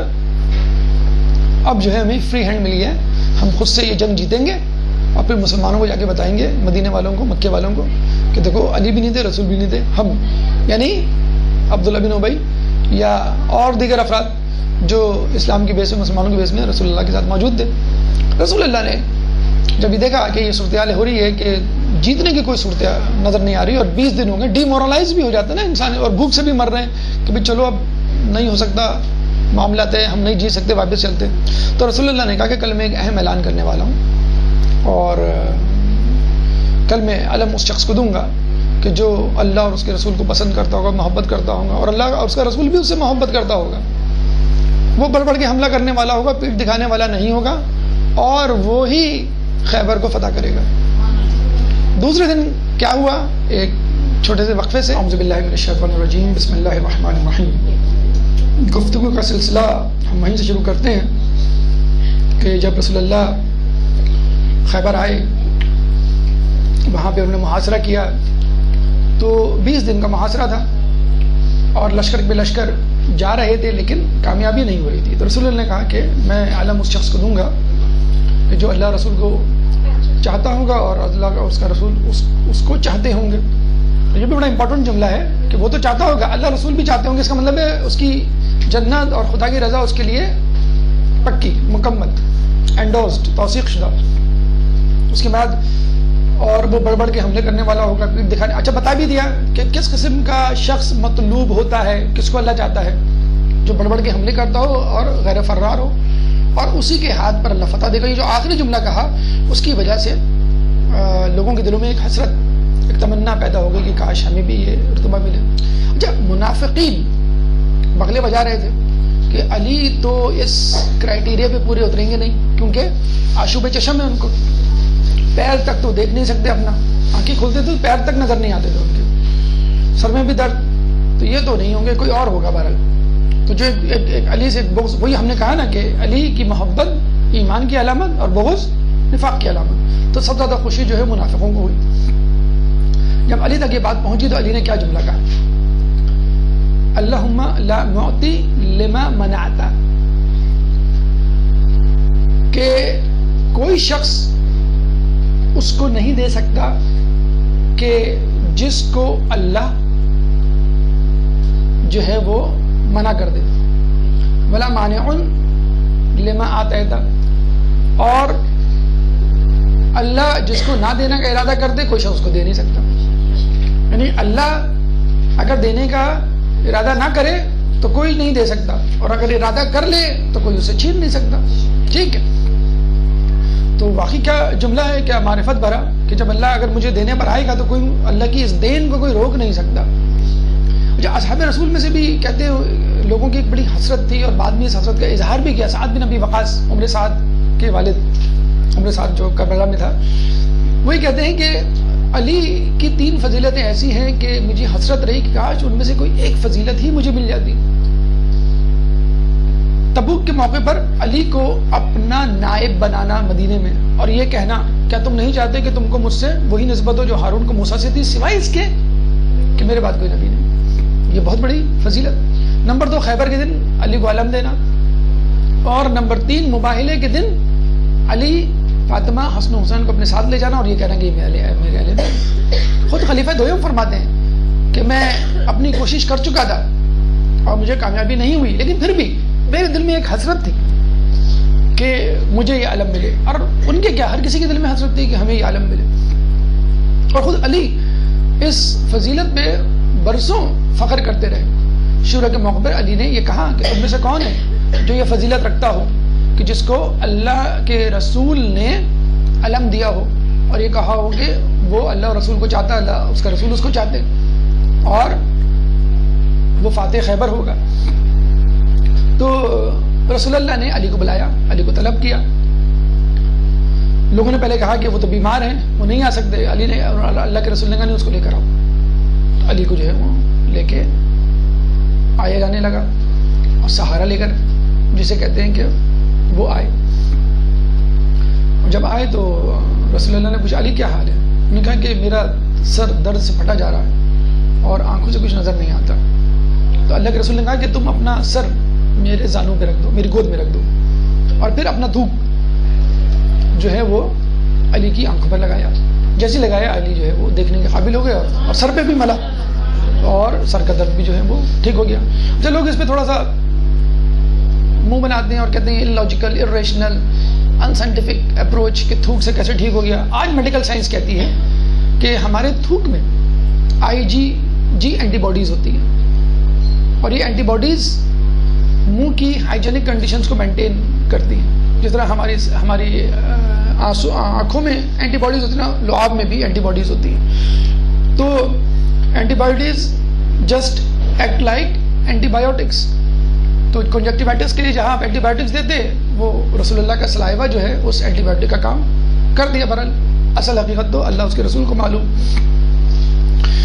پھر رسول اللہ نے اپنا امامہ پہنایا, اپنا پیرہن لباس دیا اور اپنی سواری دی, اپنی سواری پہ سوار کروایا اور پھر یہ کہا کہ دیکھو تمہارے دائیں طرف جبرائیل اور بائیں طرف میکائیل, آگے اسرائیل اور پیچھے اسرافیل, اور تمہارے ساتھ میری دعائیں اور اللہ کی نصرت ہے. اور دیکھو ان کی کتابوں میں لکھا ہوا ہے کہ ان کو ایلیا نام کا شخص فتح کرے گا, شکست دے گا. اور جب وہ تم سے پوچھیں تم بتا دینا کہ میرا نام علی یعنی ایلیا ہے. انہوں نے پوچھا کہ میں کب تک ان سے جنگ کروں, جب تک کہ وہ ہماری مثل یعنی مسلمان نہ ہو جائے. تو رسول اللہ نے کہا کہ اب دیکھیں رسول اللہ کا انداز دیکھیں, حالانکہ یقینی فتح ہے لیکن پھر بھی کیا کہہ رہے ہیں, دیکھو میدان جنگ میں آہستہ آہستہ جانا, یعنی ایک دم سے جا کے حملے نہیں کر دینا, کہ سوچنے سمجھنے کی صلاحیت ہی نہ رکھیں, سوچنے سمجھنے کی صلاحیت اور ان کو موقع دینا, ان کو آہستہ آہستہ جانا اور ان کو ان کے حقوق یاد دلانا. جب وہ اللہ کو پہچان لیں گے تو مسلمان ہو جائیں گے. اور علی یہ یاد رکھو تمہاری وجہ سے کوئی شخص راہ راست پہ آ جاتا ہے تو وہ ان تمام چیزوں سے بہتر ہے جو تمام سرخ اونٹوں سے بہتر ہے, یعنی جو خیبر میں موجود ہے. سرخ اونٹ اس زمانے میں بہت بڑی چیز سمجھا جاتی تھی, جیسے مرسیڈیز بینز ہوں کسی کے پاس, بلکہ رولز رائز کہہ لیں آپ, 100 گاڑیاں رولز رائز ہوں تو وہ اکثر لوگ یہ جملہ کہتے تھے کہ یہ سرخ اونٹوں سے بہتر ہے, 100 سرخ اونٹوں سے بہتر ہے. تو رسول اللہ نے یہ مثال دی. یہ تو ویسے حدیث میں ملتا ہے کہ تمہاری وجہ سے اگر ایک شخص راہ راست پہ آ جائے تو وہ ان تمام چیزوں سے بہتر ہے جن پر سورج اپنی کرنیں ڈالتا ہے. تو زمین بھی ہے, اس میں مریخ بھی ہے, زمین میں پھر جو ہے وہ پاکستان کا شہر بھی ہو جائے گا, شہر میں ایک علاقہ بھی ہو جائے گا, علاقے میں مثلا ڈیفنس کلیفٹن میں 1000 گز کی کوٹھی بھی ہو سکتی ہے. تو جس کے لیے ہم پوری زندگی حرام حرام حرام کمانے میں گزار دیتے ہیں, بھئی آپ ایک شخص کو راہ راست پہ لے آئیں تو یہ پوری دنیا اور پوری جسے کہتے ہیں گلیکسی جس پر سورج اپنی روشنی ڈال رہا ہے وہ آپ کے پاس آ جائے گی. اور پھر یہ بھی ایک روایت ملتا ہے, انہوں نے کہا کہ دیکھو ان سے پہلے یہ کہنا مسلمان ہو جائیں, اگر مسلمان نہیں ہو سکتے تو جزیہ یعنی ٹیکس دیں, ذمی جو دیتے ہیں نان مسلمس, یا بھی جنگ کے لیے تیار ہو جائیں. تو یہ علی جو ہے یہ ہدایات لے کے جو ہے وہ چلتے ہیں. مرحب سے ان کا جو ہے آمنا سامنا ہوتا ہے. مرحب جو تھا وہ اس زمانے میں بہت ہی جائنٹ, بہت ہی عظیم الجثہ اور بہت ہی طاقتور پہلوان تھا اور بہت ہی متمول خوشحال تھا, بگ شاٹ, امیر بھی تھا اور بہادر بھی تھا. تو لوگوں نے اس کو اپنا لیڈر بنایا ہوا تھا مرحب کو. اور جو اس کی جسامت کا, اس کی بہادری کا اور اس کی شجاعت کا اندازہ بھی اس بات سے لگا لیجئے کہ وہ جو لباس پہنتا تھا جنگی, تو اس میں ایک تو زرہ ہوتی ہے اور ایک خود, خے واو دال, یعنی ہیلمٹ کہہ لیں آپ, اسکوٹر والے پہنتے ہیں ہیلمٹ, وہ پورا خود ہوتا تھا. یہ آپ نے امیر مختار کی مووی میں دیکھا ہوگا. اچھا ہیلمٹ کیوں پہنتے ہیں, خود کیوں پہنتے ہیں, تاکہ اگر تلوار کی ضربت لگے, جیسے ہیلمٹ جو پہنا جاتا ہے اس لیے نا کہ اگر اسکوٹر سے گرے تو سر کسی سے ٹکرائے تو چوٹ نہ لگے, اگر تلوار کی ضربت لگے تو ہیلمٹ یعنی خود پہ لگے, سر پہ نہ لگے. اس ہیلمٹ خود کے اوپر بھی ایک پتھر تھا اس کا, بہت بڑا وزنی, بہت وزنی پتھر, وہ اس کے سر پہ رہتا تھا, تاج آپ کہہ لیں آپ. تو وہ لے کے وہ گھومتا تھا سر. آپ اندازہ آپ لگا لیں, ایک ہیلمٹ پہننا اور ہیلمٹ کے اوپر تاج پہننا, تاج میں کہہ رہا ہوں پتھر, تو وہ کیسے. اور وہ اس لیے تھا کہ اگر کوئی مارے تو پہلے وہ پتھر پہ لگے, پتھر کے بعد ہیلمٹ, ہیلمٹ کے بعد سر, تو نوبت ہی نہیں آتی تھی, وہ مرتا ہی نہیں تھا بدبخت. تو آگے کھڑا ہو گیا, رجس پڑھا اس نے کہ میں وہ ہوں کہ جس کو دنیا مرحب کے نام سے جانتی ہے اور میں نے ہتھیار سجائے ہوئے, میں بہت تجربہ کار ہوں, یعنی ڈونٹ کراس یور لمٹس. تو علی نے کہا کہ میں وہ ہوں جس کا نام اس کی ماں نے حیدر رکھا ہے, جو حیدر شیر کی طرح حملے کرتا ہے. جو حیدر نام سننا تھا تو اس کو فیوز اڑ گیا, جیسے کہتے ہیں نا کہ وہ بالکل ہی ہکا بکا آئیں بائیں شائیں کرنے لگا. اور واپس یو ٹرن لے لیا. دوسرے لفظوں میں پتلی گلی اس نے پکڑ لی, یو ٹرن لے کے جانے لگا خاموشی سے. اب لوگ پریشان, اس کو ہو کیا ہے؟ وہ صرف انہوں نے انٹروڈکشن کروایا, یہ کہا کہ میرا نام حیدر ہے, میری ماں نے میرا نام حیدر. اب آپ کو معلوم چلا فاطمہ بنت اسد نے حیدر نام کتنا کام کا رکھا تھا. اچھا علی سے پہچانے جاتے تھے, لیکن انہوں نے حیدر بھی رکھا کہ میں اس کا نام حیدر رکھوں گی. اور جانے لگا تو شیطان اس کے پاس آیا مثل یہودی عالم کے بھیس میں, اور کان میں آگے خسر پسر کی کہ کیوں بھاگا جا رہا ہے, تو بڑا بہادر ہے اور لوگ تیرا مذاق اڑائیں گے. کہنے لگا تجھے معلوم نہیں ہے, نہیں سوری آپ کو معلوم نہیں, یہودی عالم کے بھیس میں آیا تھا نا, آپ کو معلوم نہیں ہے یہ نام حیدر ہے اس کا, اور میری دائی نے کہا تھا کہ سب سے لڑ لینا, سب کو تو ہرا سکتا ہے, حیدر نام کی کسی شخص سے نہیں لڑنا. تو یہ حیدر ہے. تو شیطان نے کہا کہ تجھے کیا معلوم ہے وہی حیدر ہو, حیدر نام کے تو بہت سارے لوگ ہوتے ہیں. تو پھر اس کو مطلب بیوقوف بنانے میں کامیاب. تو جا, میں پیچھے سے تالیاں بجاؤں گا اور جوش و بلبلہ جو پیدا کروں گا تماشائیوں میں, اور تیری حمایت. تو یہ بھی یاد رکھیے کہ بعض لوگ علماء کے بھیس میں بیوقوف بنا رہے ہوتے ہیں. ابھی احمد قمانچی نام کا سو کالڈ عالم دین نجف میں امام زمانہ کا انکار کر کے بیٹھا ہوا ہے اور جو ہے لوگوں کو گمراہ کر رہا ہے. تو اس طرح آپ کو بہت سارے مل جائیں گے, ایران میں مل جائیں گے اور جیسے کہ عراق میں مل جائیں گے. تو پاکستان میں تو ماشاءاللہ نہ ملیں تو حیرت کی بات ہے, انجولی میں مل جائیں گے آپ بلکہ آگے مجلس پڑھ کے چلے جائیں گے, آپ کو پتہ بھی نہیں چلے گا, آپ روک بھی نہیں پائیں گے. ٹھیک ہے, بہرحال اب یہ باہر کے ملکوں کے نام لینا کافی, مقامی نام لے لیا تو ہمیں گھر بھی جانا ہے. بہرحال تو جب اس نے کہا تو انہوں نے کہا ہاں یہ میری عزت داؤ پہ لگ جائے گی اور میں تو ذلیل ہو جاؤں گا, پوری عمر میں جو ہوں وہ ذلیل ہوتا رہوں گا کہ یار یہ صرف سن کے بھاگ آیا, میں مقابلہ بھی نہیں کیا, مر جاؤں گا تو کم از کم میرا نام تاریخ میں عمر ہو جائے گا, عمر بن عبدالحد کی طرح. تو مقابلہ تو کیا. اچھا خیر وہ آیا تو علی نے وار کیا, اس نے وار کیا, ایک ایک وار دونوں کا خالی گیا. پھر علی نے جو وار کیا تو اس کے ہونٹ کے اوپر جو پتھر رکھا ہوا تھا اس پہ پڑا, ہیلمٹ پہ پڑا, اس کے ہونٹ پہ, اور پھر اس کے سر پہ. کچھ روایتوں میں ہے کہ دانت تک آگے تلوار رک گئی, اور کچھ روایتوں میں ہے کہ زمین تک چلی گئی. کہتے ہیں تلوار جب زمین پر لگی تو ایک بھونچال, ایک زلزلہ سا آیا, اور قلعے کی دیواریں, قلعے کا دروازہ, ساری عمارتیں جو ہیں وہ ہل گئیں. بڑا دلچسپ. اچھا لوگ نعوذ باللہ کچھ ہمارے دشمنان اہل بیت ہی میں سے ہیں, وہ اس ضربت کا مذاق اڑاتے ہیں کہ یہ کیسے ہو گیا کہ ایک ضربت جو ہے وہ پورے قلعے کو اس کو ہرا دے. اب دیکھیں آپ معجزہ بہرحال جب رسول سے ممکن ہے تو رسول کے جانشین سے کیوں نہیں ممکن ہے؟ ٹھیک ہے, ان کا خود کا قول ابھی ہم نے آپ کو سنایا تھا. اہل تسنن کا یہ قول مشہور ہے کہ جو معجزات انبیاء سے ہوئے رسول اللہ سے بھی ہوئے, اگر نہیں ہوئے تو ان کے اصحاب سے ہوئے, تو دیٹس اٹ. جو معجزات انبیاء سے ہوئے وہ رسول اللہ سے ہوئے, رسول اللہ سے نہیں ہوئے یا ہوئے تو ہمارے اوصیاء یعنی ان کے اوصیاء سے بھی, ائمہ سے بھی ہوئے. تو ضربت جو ہے وہ زمین پہ جا کے رک گئی. اب سنیے دوسری طرف سینیریو. جنگ کے بعد جناب صفیہ بنت حی جن کی شادی, جو کنیز بن کر آئی تھی, یہودن تھی, پہلے یہودی تھی, جب آئی تو رسول اللہ نے وہ مسلمان ہو گئے تو شادی کر لی. تو ان کے رخسار پہ ایک نشان تھا, خراش. رسول اللہ نے پوچھا یہ خراش کیسے؟ انہوں نے کہا کہ جب علی اور مرحب کا مقابلہ ہو رہا تھا اور علی نے جب ضربت ماری تھی اور تلوار ان کی زمین کو ٹکرائی تھی تو خیبر میں ایک زلزلہ سا آیا تھا. تمام جو خواتین تھیں وہ تماشائی, جس طرح ہمارے یہاں جب میچ ہوتا ہے تو تماشائی بیٹھے ہوتے ہیں تو چھکا لگتا ہے تو لوگ جو ہے وہ خوشی مناتے. تو جیسی علی نے تلوار ماری, ضربت لگی, زمین تک پہنچی تلوار, زلزلہ سا آیا اور ساری خواتین عہدے منہ گر گئی. میں اپنے تخت پہ تھی, یہ رئیس کی حی جو سردار تھا اس کی بیٹی تھی, تو میں جو ہوں اپنے تخت سے گر گئی اور میرا چہرہ جو ہے وہ تخت کے پائے سے ٹکرایا, اور یہ خراش وہی ہے. تو رسول نے کہا ارے علی کی ضربت تو وہ تھی کہ جس نے آسمان میں تہلکہ مچا دیا تھا, زمین تو بہت دور کی بات. پھر انہوں نے بتایا کہ جب علی کی تلوار کی ضربت کا زلزلہ نہ صرف زمین میں بلکہ آسمان تک جب پہنچا, آسمان, اور کہتے ہیں کہ وہ اللہ کی غضب کی وجہ سے تھا. علی کی تلوار چلی تو اللہ کا غضب اپنے عروج پر تھا, تو اس سے عرش پر زلزلہ آنا کوئی ایسی بڑی بات نہیں. تو اسی وقت جبرائیل آئے اور بہت حیران اور پریشان. تو رسول نے کہا تم اتنے حیران اور پریشان کیوں ہو, مطلب اس سے پہلے میں نے تمہیں حیران نہیں دیکھا. اچھا ملائکہ کو تو اندرون خانہ ہر چیز کی خبر ہوتی ہے نا, ان کے لیے معجزہ کوئی معجزہ تھوڑی ہوتا ہے, ہمارے لیے ہوتا ہے معجزہ. تو بڑے حیران اور پریشان جسے کہتے ہیں کہ آئے.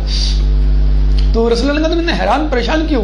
کہیں گے علی نے ایک ضربت ماری ہے مرحب کو, جس کے چرچے آسمانوں میں ہو رہے ہیں اور آسمانوں میں نعرے لگ رہے ہیں علی کے حق میں. کیا نعرے لگ رہے ہیں؟ لا فدا الا علی لا سیف, سورہ جو جنگ احد میں لگا تھا.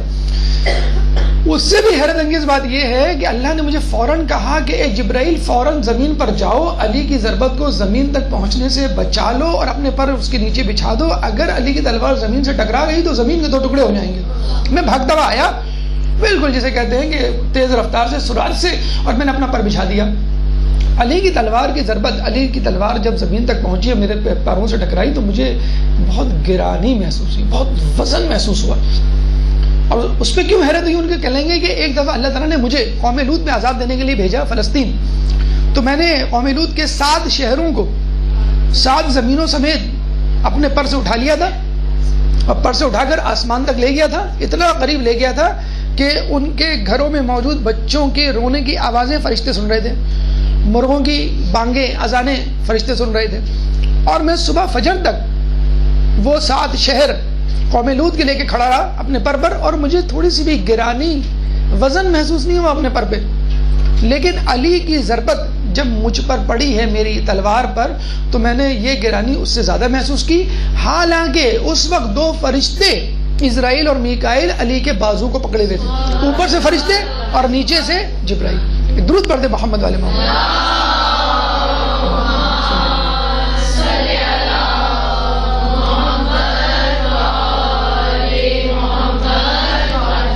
جس کی ضربت میں اللہ کا غضب شامل ہو تو اس میں کوئی ایسی اچنبے کی بات نہیں، اگر اس سے زلزلہ آ جائے، خیبر میں زلزلہ آ جائے آسمانوں پر، اور واقعی یہ ضربت، اب اس کو کیا مثال دیں، کیسے سمجھائیں، بس یوں سمجھ لیجیے کہ فائنل اوور کی آخری بال، اس پہ چھکا، 6 رن چاہیے اور چھکا مار دیں کوئی، تو وہ جو ابھی بہترین مثال دی جا سکتی ہے وہ یہ تو وننگ شاٹ، تو وہ ایسا وننگ شاٹ اور ایسی ضربت تھی کہ علی بھی اس پہ فخر کرتے تھے۔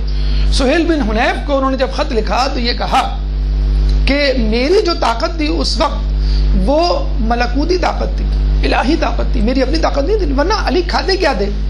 ان کا ڈائٹ چارٹ آپ وہ پہلوانوں والی کوئی غذا تو نہیں کھاتے تھے۔ کسی نے ان سے پوچھا نا کہ آپ آدم سے افضل کیسے ہوئے؟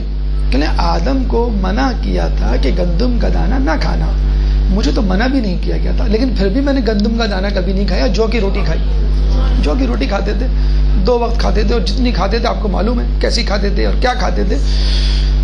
تو وہ علی کہا تھا یہ ملکوتی طاقت تھی، الہی طاقت تھی، جس کی وجہ سے میں نے جو ہے وہ ضربت لگائی تھی۔ اور حقیقت ہے کہ اگر انسان ملکوتی طاقت یا الہی توکل پہ کوئی کام کرے تو کہاں سے اللہ کی مدد آتی ہے انسان کو جو ہے وہ پتہ نہیں چلتا۔ بہرحال علی نے ضربت ماری، ضربت لگائی۔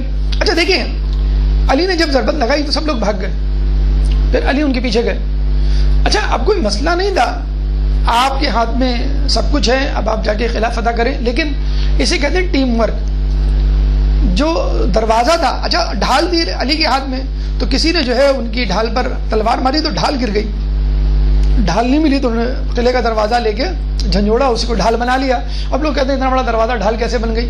عمر بن عبدود جو کافر تھا، جس کے بارے میں کہا جاتا تھا، جس کے لیے کہ رسول نے کہا بھی تھا کون اس کو جواب دے گا، عمر بن عبدود خندق میں آیا تو اس نے کیا کہا کہ کون ہے جس کو جنت میں جانے کا شوق ہے، آ جائے شاباش، کون جانا چاہتا ہے جنت میں؟ کتنا توہین آمیز جملہ۔ تو رسول نے کہا کیا تھا، اس کتے کو کون جواب دے گا؟ رسول نے یہ جملہ کہا تھا غصے میں۔ تو ایک صاحب کھڑے ہوئے، کہہ لیں گے مطلب آپ جواب دیں گے؟ کہہ لیں گے نہیں، یہ عمر بن عبدود ہے، اس کو آپ نہیں جانتے، یہ کھجور کے درخت کو اپنی تلوار بناتا ہے اور اونٹ کے بچے کو ڈھال بناتا ہے، اور 500 افراد کے لیے کافی ہوتا ہے۔ تو عمر بن عبدود کافر، ایک بہادر کافر جو ہے اونٹ کے بچے کو ڈھال بنا سکتا ہے، تو علی جو ہے وہ جس کی ضربت ثقلین کی عبادت سے بہتر ہے، وہ دروازے کو ڈھال نہیں بنا سکتے، تو وہ دروازے کو ڈھال بنا کر جنگ کر رہے تھے۔ مسلمان پیچھے کھڑے ہوئے تھے، باقی لوگ کہ شیئرنگ اسکیئرنگ۔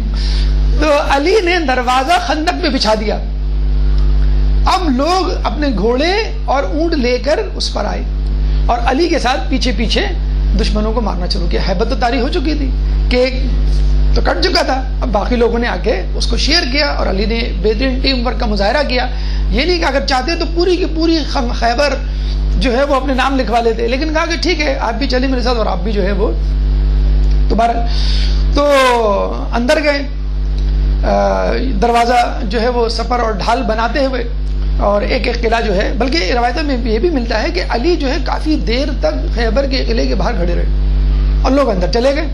تو کسی نے کہا علی آپ ہی نے تو دروازہ کھاڑا ہے، آپ نے تو مرحب کو بچھاڑا ہے، اب آپ باہر کھڑے کیا کر رہے ہیں؟ جائیے اپنے فاتح ہونے کا اعلان کیجئے، لوگوں کو بتائیے آپ کون ہیں. تو علی نے کہا مجھے نہیں معلوم یہودی عورتیں کس حالت میں بیٹھی ہوں گی. غیر یہودی غیر مسلم کی عورتوں کے حجاب کا اتنا علی کو جسے کہتے ہیں کہ فکر، اور یہاں مسلمان خود اپنی عورتوں کے حجاب سے بے پرواہ. تو علی کے چاہنے والوں کو علی کی نظر سے سبق حاصل کرنا چاہیے کہ علی کی اس وقت دسترس تھی، اتھارٹی تھی. وہ چاہتے تو دشمنوں کو جس طرح چاہتے غلاموں کی طرح، کنیزوں کی طرح ڈیل کرتے، لیکن انہوں نے ایک رسپیکٹ دی کہ پتہ نہیں کس حالت میں ہوگی، وہ کم از کم اپنے لباس درست کر لیں یا جو ہے کسی محفوظ پناہ گاہ میں چلے جائیں وغیرہ وغیرہ. بہرحال علی جب یہ فتح کر لیتے ہیں تو رسول اللہ تک بات پہنچتی ہے. رسول اللہ جو ہے وہ بہت نفس نفیس خود تشریف لاتے ہیں اور کہتے ہیں کہ علی تمہاری جمع مردی کی خبریں ہم تک پہنچ گئی، اور میں اور میرا خدا تم سے محبت کرتے ہیں. تو علی کی کہتے ہیں کہ آنکھوں میں آنسو آ گئے. تو اللہ کے رسول نے کہا کہ تمہاری آنکھوں میں آنسو، کہہ لیں گے یہ خوشی کے آنسو ہیں. کہ دیکھیں یہ بھی اگر وہ چاہتے تھے کہ ٹھیک ہے اگر اللہ کے رسول محبت کرتے، میں نے کام بھی تو بہت بڑا کیا ہے، لیکن نہیں، وہ نہیں. ایک کثر نفسی، ایک جسے کہتے ہیں کہ تواضع انکساری، کہ میں بہت شکر گزار ہوں، میری جو ہے یہ عبادت یا میری یہ جو ہے مردانگی شجاعت کسی کام کی نہیں، بہت حقیر ہے، یہ تو بہت چھوٹا سا کام ہے، لیکن آپ مجھ سے راضی ہوں گے، آپ کا خدا یعنی میرا خدا، ہم سب کا خدا مجھ سے راضی ہوگا، یہ ایک بہت بڑی بات ہے. بہرحال اس کے بعد وہ صلح کر لیتے ہیں اور مسلمانوں سے یہ کہتے ہیں کہ ہم یہاں پر رہ لیتے ہیں اور آپ کے ملازم بن کر، اور اس کی نصف آمدنی ہم آپ کو دے دیا کریں گے، اور جب آپ چاہیں ہمیں یہاں سے نکال دیے گا، کیونکہ ہم یہاں کی جغرافی سے اور یہاں کی ایگریکلچر سے، یہاں کی زراعت سے بہت اچھی طرح واقف ہیں. تو رسول اللہ نے کہا ٹھیک ہے تم ایسا کر سکتے ہو. صفیہ بنت حی ایک اس کی سردار کی بیٹی تھی اور ان کی شادی بھی کسی بڑے سردار سے ہوئی تھی. تو وہ کہتی ہیں کہ جو بطور کنیز مسلمانوں کے پاس لائی گئی اور رسول اللہ کے پاس بھیجا گیا. رسول اللہ کسی سردار کی بیوی بیٹی اگر ہوا کرتی تھی تو وہ رسول اللہ کے پاس لائی جاتی تھی، کسی بڑے سردار کے پاس لائی جاتی تھی، یا معتبر کسی قدر و منزلت والے شخص کے. یہ جنگوں کا اصول ہے. تو وہ جب رسول اللہ کے پاس آئی تو رسول اللہ نے دیکھا صفیہ بنت حی کہ گال ایک تو خراش تھی اور دوسرے گال پہ ایک سیاہ نشان تھا. تو رسول اللہ نے پوچھا کہ یہ نشان کیسا؟ کہنے لگے آپ کے آنے سے پہلے چند دن پہلے میں نے خواب دیکھا کہ ایک چاند میری گود میں آ کے اتر گیا. تو میں نے جب یہ خواب اپنے شوہر کو سنایا تو اس نے ایک تماچا رسید کیا کہ کیا تم محمد سے شادی کا ارادہ رکھتی ہو؟ تو وہ بات جو ہے خیبر کے بعد جو ہے وہ پوری ہو گئی. رسول اللہ نے سے نکاح کیا، شادی کی. اچھا اس کے بعد رسول اللہ جب واپس آ رہے تھے تو بہرحال یہودی شکست کھا کے بیٹھے ہوئے تھے، غصے میں اس میں تو تھے. آگے چل کے ایک نہر آئی، اس نہر کا پانی 14 انسانوں کے قد کے برابر تھا، یعنی اتنا گہرا کہ بڑے آرام سے انسان مر جائے اگر اترے. جب آئے تو بڑے پریشان ہوئے، کہنے لگے ابھی ہم دشمنوں کو جو ہے شکست دے کر آ رہے ہیں، آگے پانی بالکل انما لمنظرون والی کیفیت ہو گئی کہ جب موسیٰ کے صحابی دریائے نیل پر آئے اور پیچھے فرعون کا لشکر، تو انہوں نے کہا کہ اب ہم کیا کریں؟ تو رسول اللہ نے کہا کہ تم گھبراؤ مت. تو اللہ تعالیٰ سے دعا کی کہ جس طرح تو نے ہر نبی کے لیے ایک علامت قرار دی، میرے لیے بھی ایک علامت قرار دے. تو اللہ تعالیٰ نے ان کو حکم دیا کہ تم آگے جا سکتے ہو. تو رسول اللہ جو ہے وہ سواری سمیت آگے گئے تو دریا جو ہے وہ علیحدہ ہوا، یا ملتا ہے کہ وہ دریا پہ پاؤں رکھ کے چلے گئے اور اپنے جو صحابی تھے، اپنے جو پیچھے لشکری تھے، ان کو کہا کہ تم لوگ بھی آ جاؤ. کسی کا پاؤں گیلا تک نہیں ہوا. جو موسیٰ کے ساتھ جو معجزہ ہوا وہی جو ہے وہ رسول اللہ کے ساتھ معجزہ ہوا. اچھا یہاں پر ایک بڑا غمناک واقعہ ہوا جو رسول اللہ کی شہادت پر متنج ہوا کہ حارث، زینب بنت حارث ایک عورت تھی جس کا باپ، جس کا چچا اور جس کا بیٹا تینوں خیبر میں مارے گئے. تو اس نے بھیڑ بھون کر اس کا گوشت، خصوصی طور پہ بازو جو رسول اللہ کو بہت پسند تھا، زہر ملایا اور بازو کے گوشت میں زیادہ زہر ملایا اور رسول اللہ کے سامنے پیش کیا. رسول اللہ کے ساتھ کچھ اور افراد بھی تھے. بشر بن برا ایک صحابی تھے, انہوں نے بھی کھایا. رسول نے جیسے لقمہ لیا روک دیا. انہوں نے کہا کہ مجھے اس میں زہر معلوم دیتا ہے. اس عورت کو بلایا گیا تو اس عورت نے کہا ہاں میں نے زہر ملایا تھا کیونکہ آپ نے میرے باپ, میرے بیٹے اور میرے شوہر کو قتل کیا, لیکن میں نے اس لیے ملایا تھا یہ دیکھنے کے لیے کہ اگر بادشاہ ہوئے تو آپ کھا کے مر جائیں گے, اور اگر نبی ہوئے تو آپ کو پتہ چل جائے گا. تو رسول اللہ نے اس فضیلت کا اعتراف کرنے پر اس کو معاف کر دیا کہ کم از کم اس کو اتنا ادب احترام تو ہے کہ وہ یہ ادراک رکھتی ہے کہ میں نبی ہوں, اگر ہوا تو پہچان جاؤں گا. چنانچہ رسول اللہ نے اس کو معاف کر دیا. اچھا, ایک اور جو خوبصورت واقعہ پیش آیا جو ایکویویلنٹ ٹو خیبر ہے, مترادف ہے اس کے, جعفر طیار کی واپسی. حبشہ گئے ہوئے تھے وہ, حبشہ کے بادشاہ نے جو ان کو پناہ دی, پیچھے سے مشرکین مکہ آ گئے اور کہنے لگے بھئی آپ نے جو ہے ہمارے مذہب سے منحرف لوگوں کو پناہ دی ہے, ان کو واپس کر دیں. کہیں گے پہلے مجھے ذرا پوچھنے دو کیا معاملہ ہے. تو مسلمانوں سے پوچھا, جعفر طیار بھی شامل تھے, تو ان سے کہا کہ بھئی یہ کیا ہوا. تو انہوں نے سورہ مریم کی آیت پڑھ کے سنائی اور کہا کہ ہم بت پرستی کرتے تھے, ایک دوسرے کو قتل کرتے تھے, چوری چکاری کرتے تھے, اب سب باتیں سب برائیاں ہم میں سے نکل گئی ہیں اور اب ہم جو ہیں وہ راہ راست پر آ گئے ہیں, خدا کو ماننے لگے ہیں اور بہت محبت سے ایک دوسرے کے ساتھ برتاؤ کرتے ہیں. تو اس کو یہ باتیں بڑی پسند آئیں اور پھر اس نے یہ بھی پوچھا کہ کیا محمد کے ماننے والے بڑھ رہے ہیں یا گھٹ رہے ہیں. تو جعفر طیار نے جواب دیا محمد کے رسول اللہ کے ماننے والے بڑھ رہے ہیں. اچھا, یہی اتفاق سے مکتب تشیع کا بھی حال ہے. آئے دن آپ نے دیکھا ہوگا کہ ہمارے مکتب میں ہمارے ماننے والوں, ہمارے مذہب کے ماننے والوں میں مسلسل اضافہ ہو رہا ہے, کمی نہیں ہو رہی, یا نیٹ انفلکس جو ہے وہ پازیٹیو میں ہے. تو جب حبشہ کے بادشاہ نجاشی نے یہ باتیں سنی تو وہ بڑا خوش ہوا اور اس نے کہا کہ ٹھیک ہے, اور میں جو ہوں وہ خود بھی مسلمان ہوتا ہوں. پھر 2 کشتیوں میں بہت سارا ساز و سامان, بہت سارے تحفے تحائف رکھ کے ان کو واپس کیا. اب یہ واپس آئے تو عین فتح خیبر 24 رجب کا دن تھا. تو رسول اللہ بڑے خوش ہوئے اور کہنے لگے کہ مجھے نہیں معلوم میں کس چیز کی خوشی مناؤں, خیبر کی فتح کی خوشخبری مناؤں یا جعفر طیار کے واپس آنے کی. ان سے حال احوال پوچھا, انہوں نے ردات سنائی, پھر تحفے تحائف انہوں نے جو ہے رسول اللہ کو دیے. تو پوچھنے لگے کہ میں تمہیں کیا عطا کروں, مانگو, کیونکہ بہت زیادہ مال اور مویشی اور کھجوریں, ان کے درخت اور بہت زیادہ غنائم جو ہے, کیونکہ غنائم کثیر کا لفظ جو ہے خود اللہ تعالیٰ نے استعمال کیا ہے 19ویں آیت میں سورہ فتح کی, جس کا مطلب ہے کتنا زیادہ مال و متاع اور مال غنیمت ملا ہوگا. تو رسول اللہ نے کہا کہ تم جو مانگو میں تمہیں دینے کے لیے تیار ہوں, کیا مانگتے ہو. اور رسول اللہ نے یہ جملہ 3-4 مرتبہ کہا کہ جو مانگتے ہو میں تمہیں دوں گا. اچھا, کچھ لوگ جو مسلمانوں میں تھے کمزور عقیدے کے یا منافقین, وہی کہنے لگے کہ پتہ نہیں رسول اللہ ان کو کیا دینے والے ہیں, لگتا ہے کہ سب کچھ دینے والے ہیں, یا آدھا مال غنیمت دینے والے ہیں, یا کسی قلعے کی چابی دینے والے ہیں. ویسے اصولاً تو نہیں دینا چاہیے کیونکہ یہ لوگ تو جنگ میں شامل نہیں تھے, جنگ میں شامل نہیں تھے. تو رسول اللہ نے کیا دیا ان کو, نماز جعفر طیار.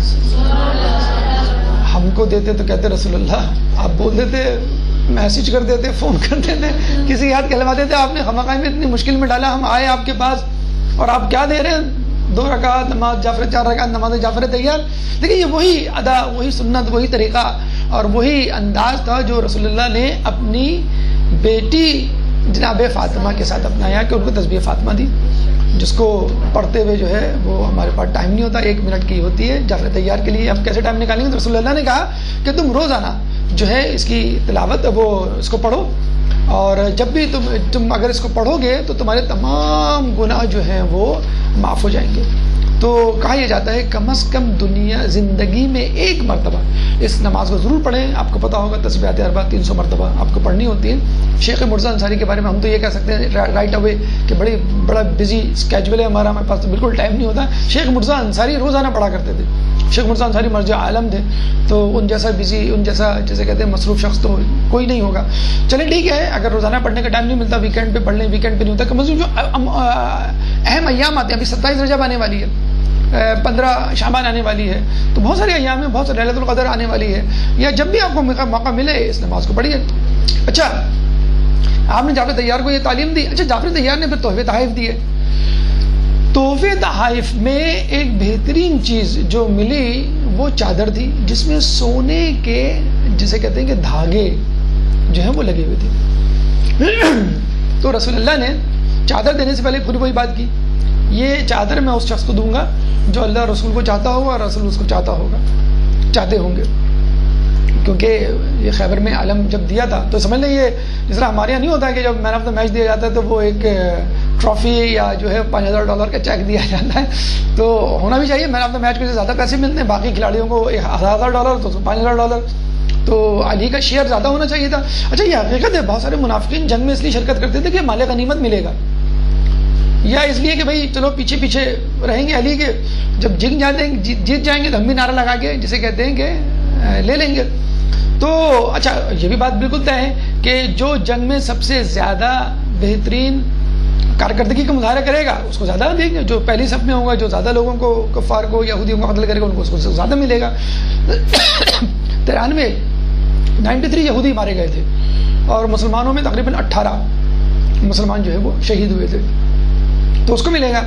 تو ظاہر سی بات ہے علی کو سب سے زیادہ جو ہے حق ہے, حاصل ہے, سب سے زیادہ مال غنیمت کا آدھا بھی ملے تو بھی جسے کہتے ہیں کہ علی کی وجہ سے آپ جنگ جیتے. اچھا یہ علی کا طریقہ کار تھا, عجیب طریقہ کار تھا, سن کر جو ہے وہ حیرت ہوتی ہے کہ انسان کس طرح ہر حالت میں خدا کو 100% یاد رکھتا ہے. یہ بس آپ علی سے سیکھ سکتے ہیں, علی سے یا پھر علی کے رسول محمد سے سیکھ سکتے ہیں. تو کہا یہ جاتا ہے کہ جب بھی مال غنیمت ملتا تو تمام لوگ اپنا اپنا مال غنیمت لے کے گھر آتے اور گھر والے بڑے خوش ہوتے کہ بھئی ماشاءاللہ ہمارا جو 6 مہینے کا خرچہ نکل آیا, سال بھر کا خرچہ نکل آیا وغیرہ وغیرہ. علی جب بھی گھر آتے خالی ہاتھ آتے. مال غنیمت میدان میں جب چلتے میدان سے تو سب سے زیادہ ہوتا ہاتھ میں, جب گھر پہنچتے تو لینے والے لائن لگا کے کھڑے ہوتے تھے, ان کو معلوم تھا اور دے نہ دیں علی تو ضرور دیں گے. اور دیتے جب گھر پہنچتے تھے تو اس دفعہ جناب سیدہ کے پاس خواتین گئیں, لوگ گئے کہ اس دفعہ تو علی ضرور کچھ لے کے آئیں گے اور اتنا لے کر آئیں گے کہ آپ خوش ہو جائیں گے, آپ کے تمام خواب اور آپ کی تمام حسرتیں پوری ہو جائیں گی. بھئی اب دیکھیں نا کسی کا شوہر جو ہے وہ امریکہ سے آ رہا ہو اور 20 سال بعد آ رہا ہو بہت کچھ کما کے اور خالی ہاتھ آ جائے, ہو نہیں سکتا نا. تو وہ تو ایکسپیکٹ کرتی ہیں بھئی کیا لے کر آئے. تو بی بی سیدہ کو لوگوں نے خوب کہا کہ بھئی اس دفعہ تو خوب لے کر آئیں گے انشاءاللہ, آپ کی ساری غربت کے دن دور ہو جائیں گے اور جو کچھ آپ نے اب تک زندگی غربت کی فقر فقاقی گزاری ہے وہ ختم ہو جائے گی. اصولاً تو ان کو آس ہونی چاہیے اور ایک امید ہونی چاہیے, ایک جسے کہتے ہیں کہ ایک خواب, ایک تمنا دل میں آنا چاہیے کہ ہاں بس علی دیکھتے ہیں کیا لے کر آتے ہیں. علی خالی ہاتھ ہے. بتا آپ کو بی بی سیدہ کا کیا جملہ تھا کہ میں ڈر رہی تھی کہ کہیں اس دفعہ آپ کچھ لے نہ آئیں, اس دفعہ کچھ لے نہ آئیں, کیونکہ لوگوں نے اتنا کہا, مجھے اتنا کہا کہ مجھے ڈر خوف پیدا ہو گیا, اس دفعہ آپ لے آئیں. اور یقین کریں علی کچھ بھی نہیں لے کر آئے. ہمیں تو اس پہ فرسٹریشن ہوتی ہے کہ خیبر گئے, آپ نے فتح کیا, کچھ بھی نہیں لائے. اچھا کچھ بھی نہیں لائے میں کیا چیز شامل تھی یہ بھی بتا دوں میں آپ کو. ایک چادر تھی جعفر طیار نے دی تھی, ان کو نجاشی نے دی تھی, تو رسول اللہ کو دی, رسول اللہ نے علی کو دے دی. اس میں سونے کے تار تھے, تو سونے کے تار جو ہے وہ نکالے علی نے, غالب بات ہے وہ چادر تو نہیں پہن سکتی اس میں سونا, تو ایک دکاندار سے نکلوائے تو اس میں 1000 مثقال سونا, تقریباً 5 کلو سونا, اب اندازہ لگا لیں 5 کلو اس میں سے جو ہے وہ سونا نکلا. علی نے وہ تمام رقم لوگوں میں بانٹ دی. اتنی مطلب قیمتی چادر اور اتنی مہنگی چادر اور تمام مال بھی جو ہے وہ بانٹ دیا. دوسرے دن رسول اللہ علی سے ملے, کہنے لگے تمہیں تو ماشاءاللہ چادر ملی ہے سونے کے تاروں والی, کل ٹریٹ ہے ہمیں کسی کا کوئی لاٹری کھلے, کوئی اماؤنٹ ملے, کوئی بونس ملے, کوئی تنخواہ ملے, ہم کہہ رہے ہیں کل ٹریٹ ہے.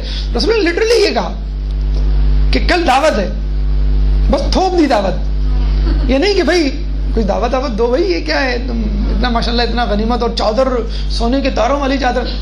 صرف یہ کہا کہ علی تمہیں بہت سارا مال غنیمت ملا ہے, کل ہم تمہارے گھر دعوت پہ آ رہے ہیں, بس آ رہے ہیں. تو اب علی پریشان کہ میں کیسے بتاؤں کہ میں نے کچھ بچایا نہیں. اچھا بتا بھی دوں تو ہو سکتا ہے رسول کو معلوم ہے, اگر رسول کو معلوم ہے تو پھر کیا کیوں رہے دعوت. عجیب وہ غریب, میں کہتا ہوں نا کہ یہ اہل بیت, یہ علی کے گھر والے کیلکولیشن میں نہیں ہے ہماری نا, سمجھ میں نہیں آ سکتے. جب تم بار بار علی علی کر کے سوچنے کی سمجھنے کی کوشش کرتے کہ شاید سمجھ میں آ جائے یہ ایکٹ, نعوذ باللہ لگ رہا ہے بیوقوفی ہے, کیا اتنا مال غنیمت ملا, تھوڑا سا تو لے کے آ جاتے.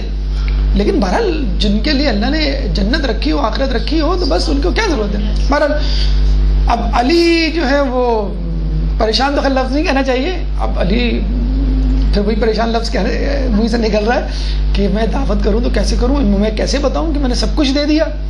لیکن علی کیا ہے کہ جب وہ کسی بات پہ نہ کر دے, وہ بھی رسول کہہ رہے کہ ہم دعوت میں کون کون آ رہا ہے, ابو ذر غفاری, سلمان فارسی, حذیفہ یمانی, عمار یاسر, اسٹالورڈ, آئیکونک فگرز جیسے کہتے ہیں نا, آئیکونک فگرز اس زمانے کی, وہ ان کو لے کر آ رہے ہیں. اب لوگ بھی کیسے جیسے کہتے ہیں نا, تو وہ آئے اندر. اب میں ان کو دیکھتا ہوں, وہ مجھ کو دیکھنے والے صورتحال کیا کریں. علی اندر گئے, علی سب کے مشکل کشا, اور علی کی مشکل کشا بی بی سیدہ اندر گئے. بھائی وہ اللہم صلی اللہ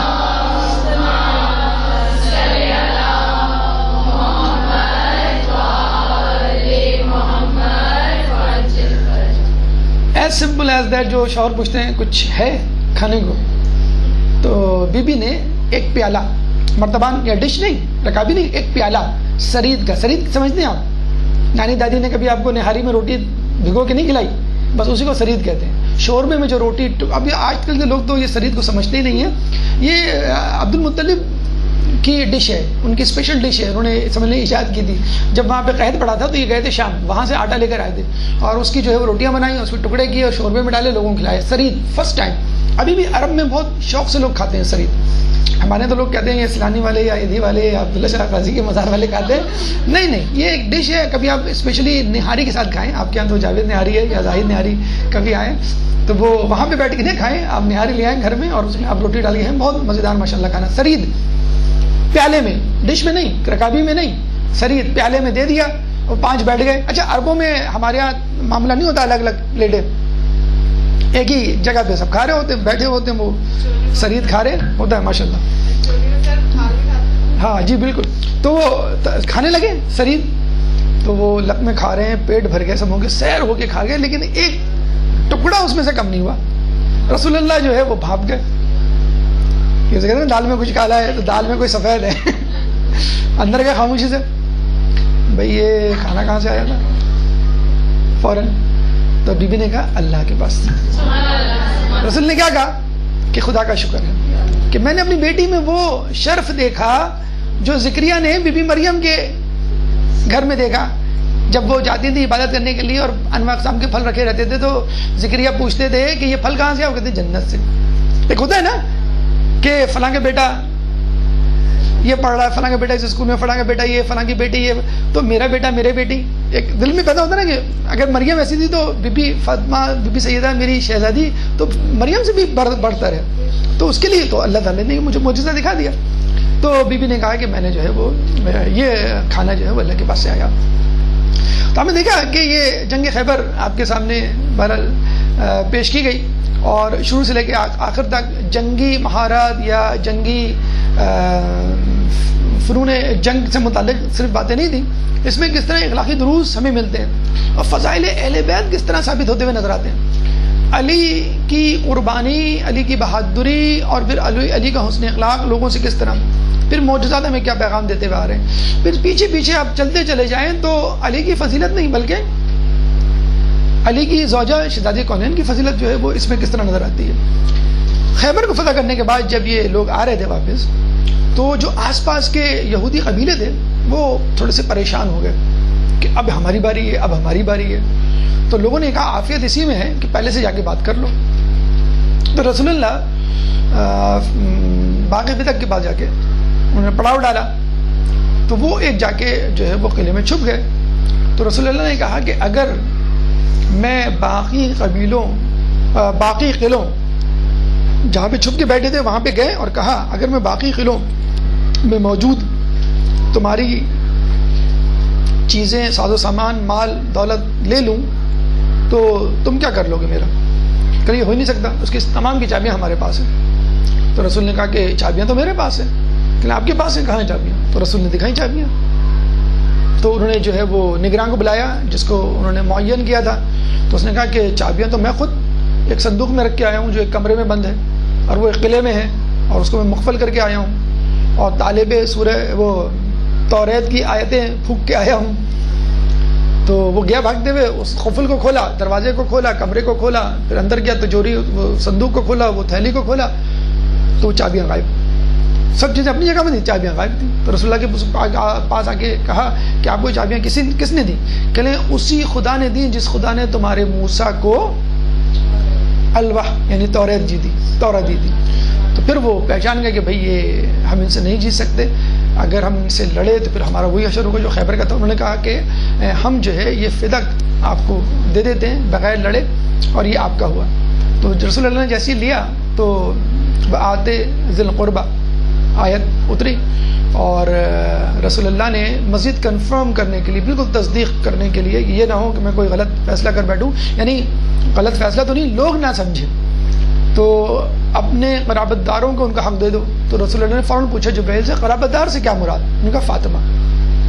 تو یہ مال فے جو ذکر خود قرآن میں بھی آیا ہے کہ جو مال تمہیں بغیر لڑے ملے وہ اللہ کا اور اللہ کے رسول کا اور باقی چیزوں کا. تو کیونکہ تمہارا اس میں کوئی حق نہیں، کیونکہ اس نے اس کے لیے تم لڑے نہیں اور اس کے لیے تم نے گھوڑے نہیں دوڑائے. تو انہوں نے باغ فدق جو ہے وہ جناب سیدہ کو ہبا کیا، اسی وقت ہبا کر دیا تھا. یعنی کہ میراث تھی، میراث تو وہ ہوتی ہے آپ رکھیں، جب آپ مر جائیں تو وہ ٹرانسفر ہو جائے، تو میراث کا تو ایشو نہیں تھا. ہبا دی، میرا گفٹ تھا، میرے پاس موجود ہے، اور اگر کوئی دعویٰ کرے کہ یہ میرا ہے اس کو گواہی لانی چاہیے، نہ کہ مجھ کو. دعویٰ تو آپ کر رہے ہیں، دعویٰ میں نہیں کر رہا. تو یہ جو ہے وہ رسول اللہ نے بی بی سیدہ کو دیا. یہاں پہ کلام آخر کے طور پہ ایک سوال ہم اس امت سے کرنا چاہیں گے. ایک بات، ایک نقطہ جس پہ تمام لوگ متفق ہیں کہ مسلمانوں کو پیٹ بھر کے روٹی خیبر کی جنگ کے بعد ملی، اور خیبر کی جنگ کس نے جتوائی یہ تاریخ میں بالکل واضح طور پہ اغیار اور احباب دونوں کی کتابوں میں موجود ہے. تو جس شخص کی وجہ سے مسلمانوں کو پیٹ بھر کے روٹی ملی، تو اس شخص کے خاندان کو کربلا میں 3 دن بھوکا پیاسا رکھ کے قتل کر دیا گیا کہ وہ اس قابل بھی نہیں تھا کہ اس کو روٹی یا 2 قطرے پانی دیے جاتے. اللہ تعالیٰ سے دعا ہے کہ ہمیں ہمیشہ اہل بیت کی محبت میں گرفتار رکھ، اہل بیت کی محبت میں ہمیں موت دے، اہل بیت کی تعلیمات پر عمل کرنے کی توفیق عطا فرما، ہمارے نوجوانوں کو علی جیسا شجیع اور بہادر بنا، قیامت کے دن اہل بیت کی شفاعت سے بہرہ مند فرما، امام کے ظہور میں تعجیل فرما، ہمیں ان کے انصار و اعوان میں شامل فرما. ربنا تقبل منا انك انت السميع العليم وتب علينا انك انت التواب الرحيم برحمتك يا ارحم الراحمين. اللهم صل على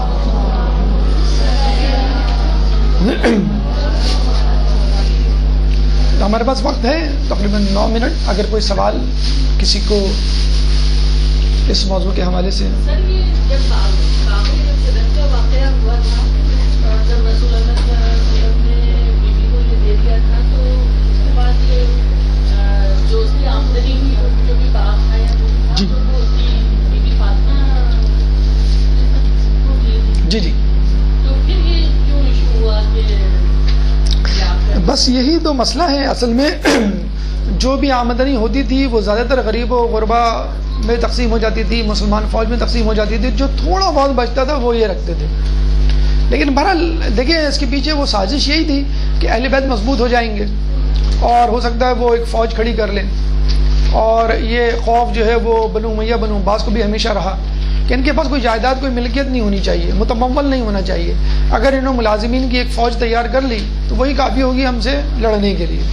تو جانتے تھے، پہچانتے تھے، لیکن جان بوجھ کے اسے ان کو محروم کیا کہ ہمیشہ کے لیے یہ معاشی تنگ دستی کا شکار رہے. اور یہ ہمیشہ سے طاقتور قوموں، طاقتور لوگوں کا مزاج رہا ہے کہ اپنے دست نگر لوگوں کو ہمیشہ محتاج رکھیں، معاشی تنگ دستی میں مبتلا رکھیں. امریکہ اور یورپ کے ممالک پاکستان اور اس جیسے دوسرے ممالک کو چاہتے ہیں ان کا معاشی بائیک آؤٹ کیا جائے، ان کو تنقید میں مبتلا کیا جائے، غربت میں مبتلا کیا جائے، کہ یہ لوگ عمر بھر فاقہ کشی میں گزاریں اور عمر بھر جو ہے پریشانی میں مبتلا رہیں کہ ہمارا پیٹ کون بھرے گا، کیسے بھرے گا. اور پھر یہی لوگ قرض مانگیں، محتاج ہوں اور ان لوگوں کے دست نگر ہو جائیں جو ان پہ حکومت کرنا چاہتے ہیں. تو یہی رویہ اہل بیت کے ساتھ تھا کہ کس طرح ان کو محکوم رکھیں. ان کو قریب رکھے تاکہ وہ اہل بیت ان کے پاس آئیں اور نعوذ باللہ خدا نخواستہ ان کے محتاج بنے. اور یہ کبھی بھی اہل بیت نے نہیں کیا. جو کچھ اللہ نے ان کو دیا, چاہے کم دیا یا زیادہ دیا, اس پہ گزارا کیا اور کبھی اپنے دشمنوں کے دستے نگر نہیں ہوئے گا, بلکہ دشمنوں نے ان سے مانگا ہے. اگر کسی مشکل میں پڑے ہیں تو اہل بیت کی در کا جو ہے وہ رخ کیا. سر ایک سوال تھا, جی. تو نہیں ہے ٹاپک سے, لیکن آیا سامنے جو ہے کہ روزے اور مزار میں کیا فرق ہے؟ روزے اور مزار, کیا روزے کو مزار کہا جا سکتا ہے؟ روزہ گلستان اور اس کو کہتے ہیں باغ کو, اور مزار بھی ایسی جگہ پہ جن کو کہتے ہیں جس میں قبر کے اطراف جو ہے چار دیواری بنا دی جائے اور لوگ جو ہے اس کی زیارت کریں. لیکن ہمارے ہاں روزہ کا لفظ زیادہ مستعمل ہے کیونکہ اس کا مطلب ہوتا ہے ہاں گلستان یا باغ, وہ زیادہ بہتر ہے بنسبت مزار کے. تو بی بی خدیجہ اور جیسے کہ ان کے مزار یا نہیں ہے کہ روزے, دونوں کے روزے ہی کہہ سکتے, کوئی ایسا ذائقہ نہیں ہے کہنے. مزار کہہ رہے ہیں, روزہ کہہ رہے ہیں, روزہ زیادہ ہمارے یہاں مستعمل ہے. سر یہ جو کہا جاتا ہے سر حضرت علی نے صرف جنگ خیبر اور واحد جنگ دی کہ جب آپ نے اپنے کو انٹروڈیوس کروایا حیدر کہہ کے, سر واحد سر اس طرح ہے؟ ہاں ممکن ہے, ہو سکتا ہے, کیونکہ تاریخ میں ہمیں علی کا نام علی زیادہ ملتا ہے اور باقاعدہ جو انٹروڈیوس کروایا ہے وہ حیدر, اور شاید وہ اسی وجہ سے تھا کہ اس کو بتلانا تھا کہ میں وہی حیدر ہوں جس کا ذکر جو ہے وہ تمہاری دائی نے ایک زمانے میں کیا ہے, اور اسی وجہ سے جو ہے اس پہ ایک ہیبت بیٹھی تھی اور وہ واپس پلٹا تھا. فاطمہ بنت اسد نے ان کو جو ہے وہ نام رکھا تھا حیدر.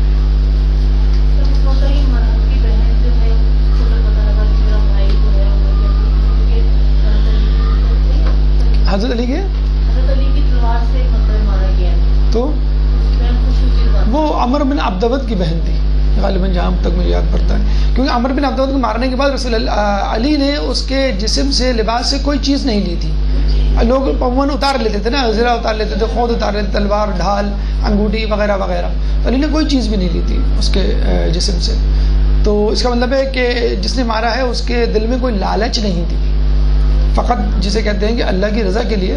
اور یہ حقیقت ہے کہ جب وہ مرہب کی جسے کہتے ہیں پشت پہ یا مرہب کے سینے پہ سوار دیں تو تھوکنے پہ جو ہے وہ علی ہٹ گئے تھے, اور پھر دوبارہ جو لڑے اور اس کو زیر کیا. تو لوگوں نے پوچھا کہ پہلی مرتبہ کیوں ہٹ گئے, تو انہوں نے کہا کہ پہلی مرتبہ غضب الہی میں میرے نفس کا غضب شامل ہونے جا رہا تھا, اور بعد میں جو ہے فقط میرے اندر اللہ کی وجہ سے غضب الہی موجود تھا, اپنے نفس کا غضب نہیں موجود تھا. سر ایک اسٹارٹنگ میں جو بات ہو رہی تھی انٹرٹینمنٹ کی, مینی ڈرامے اور پکچرز جی جی, تو ہم اپنی لائف میں یہ چیزیں دیکھتے ہیں اور ڈیفینیٹلی ہمیں کچھ چاہیے انٹرٹینمنٹ کے لیے, تو کیا ہمیں یہ نہیں دیکھنا چاہیے؟ دیکھیے انٹرٹینمنٹ کسی بھی قسم کی ہو, ڈرامے اور فلمیں کسی بھی طور پہ ہوں, دیکھنا جائز ہے بشرط یہ کہ حرام نہ ہو, یعنی میوزک نہ ہو, لہو لعب والی میوزک, اور بے پردگی نہ ہو. ایران میں کتنی فلمیں ایسی ہیں جو فل حجاب میں اس کی ہیروئن موجود ہوتی ہے. مطلب ہمارے زمانے میں, ایک زمانے میں پاکستان ٹی وی پہ یہ ڈسکشن ہوتا تھا اور لوگ مذاق اڑاتے تھے کہ کیا ہماری ہیروئن پردہ کریں گی.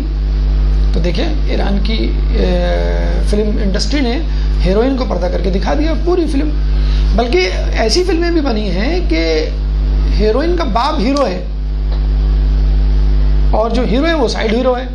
پوری مووی اغما مثلا جو ڈرامہ ایپیسوڈ چلا تھا رمضانوں میں, تو وہ اس پوری مووی میں اس کا باپ ہیرو تھا اور تھیم کچھ اور تھا. ہمارے یہاں تو عشق و معاشقہ ہوتا ہے نا, ہمارے یہاں تو تان اس پہ آ کے ٹوٹتی ہے کہ ہیروئن سے شادی ہوگی. اب تو شادی بھی نہیں دکھاتے, بس وہ اس کے ساتھ جو ہے وہ چلی جائے. تو ہمارے تو تان اس پہ ٹوٹتی ہے نا کہ ہیروئن مل جائے اور پیسہ مل جائے. فلمیں کیا, ہم نے جتنی بھی بچوں کی کہانیاں پڑھی ہیں بچپن سے ہم سن رہے ہیں, آخر میں جو ہے وہ آدمی کی شہزادی سے شادی ہو گئی. ہم یہ کہتے تھے کہ اینڈ یہی ہونا چاہیے. یہ کیا یہی زندگی کا محاصل ہے کہ آپ شہزادی سے شادی کر لیں یا آپ کے پاس جو ہے وہ مال و دولت آ جائے؟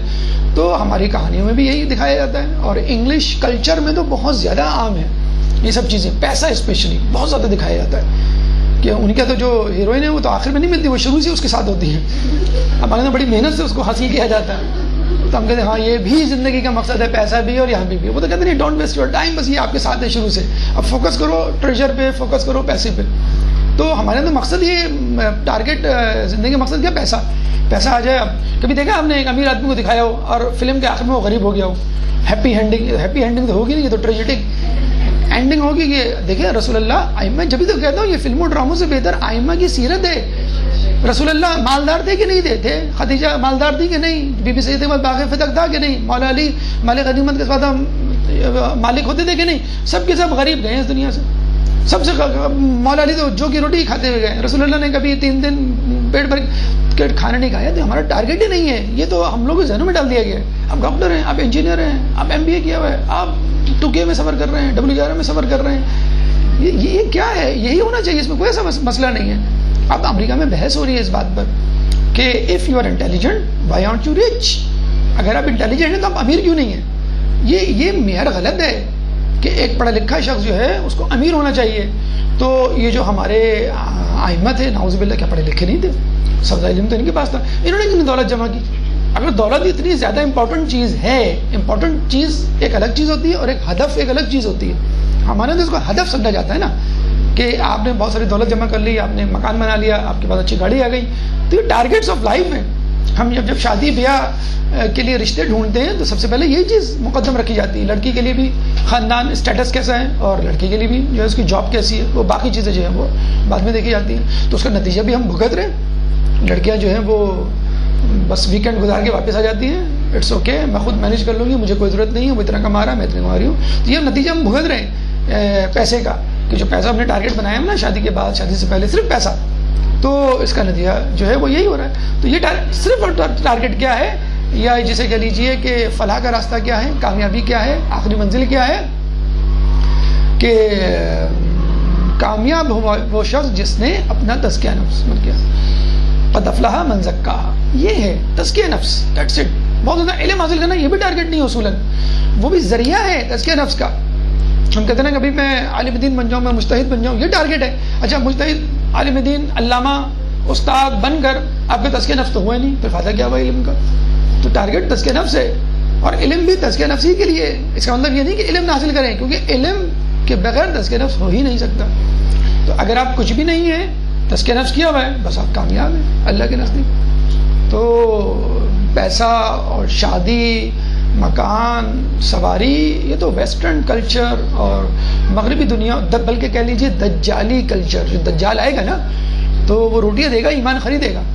تو ہماری جو نہج ہے نا زندگی کی, وہ تو یہی لگتا ہے کہ ہم پکے ہوئے پھل کی طرح دجال کی گود میں گر جائیں گے. ہر کوئی کیریئر, ہر کوئی پیسہ, ہر کوئی مٹیریلزم, گاڑی, جائیداد کے پیچھے بھاگ رہا ہے. تو دجال بھی تو یہی جسے کہتے ہیں وہ چیزیں لے کر آئے گا. تو ٹارگیٹ یہ نہیں ہونا چاہیے, ٹارگیٹ ہونا چاہیے کامیابی, جسے کہتے ہیں فلاح کا راستہ. قد افلح من زکاہا. سارے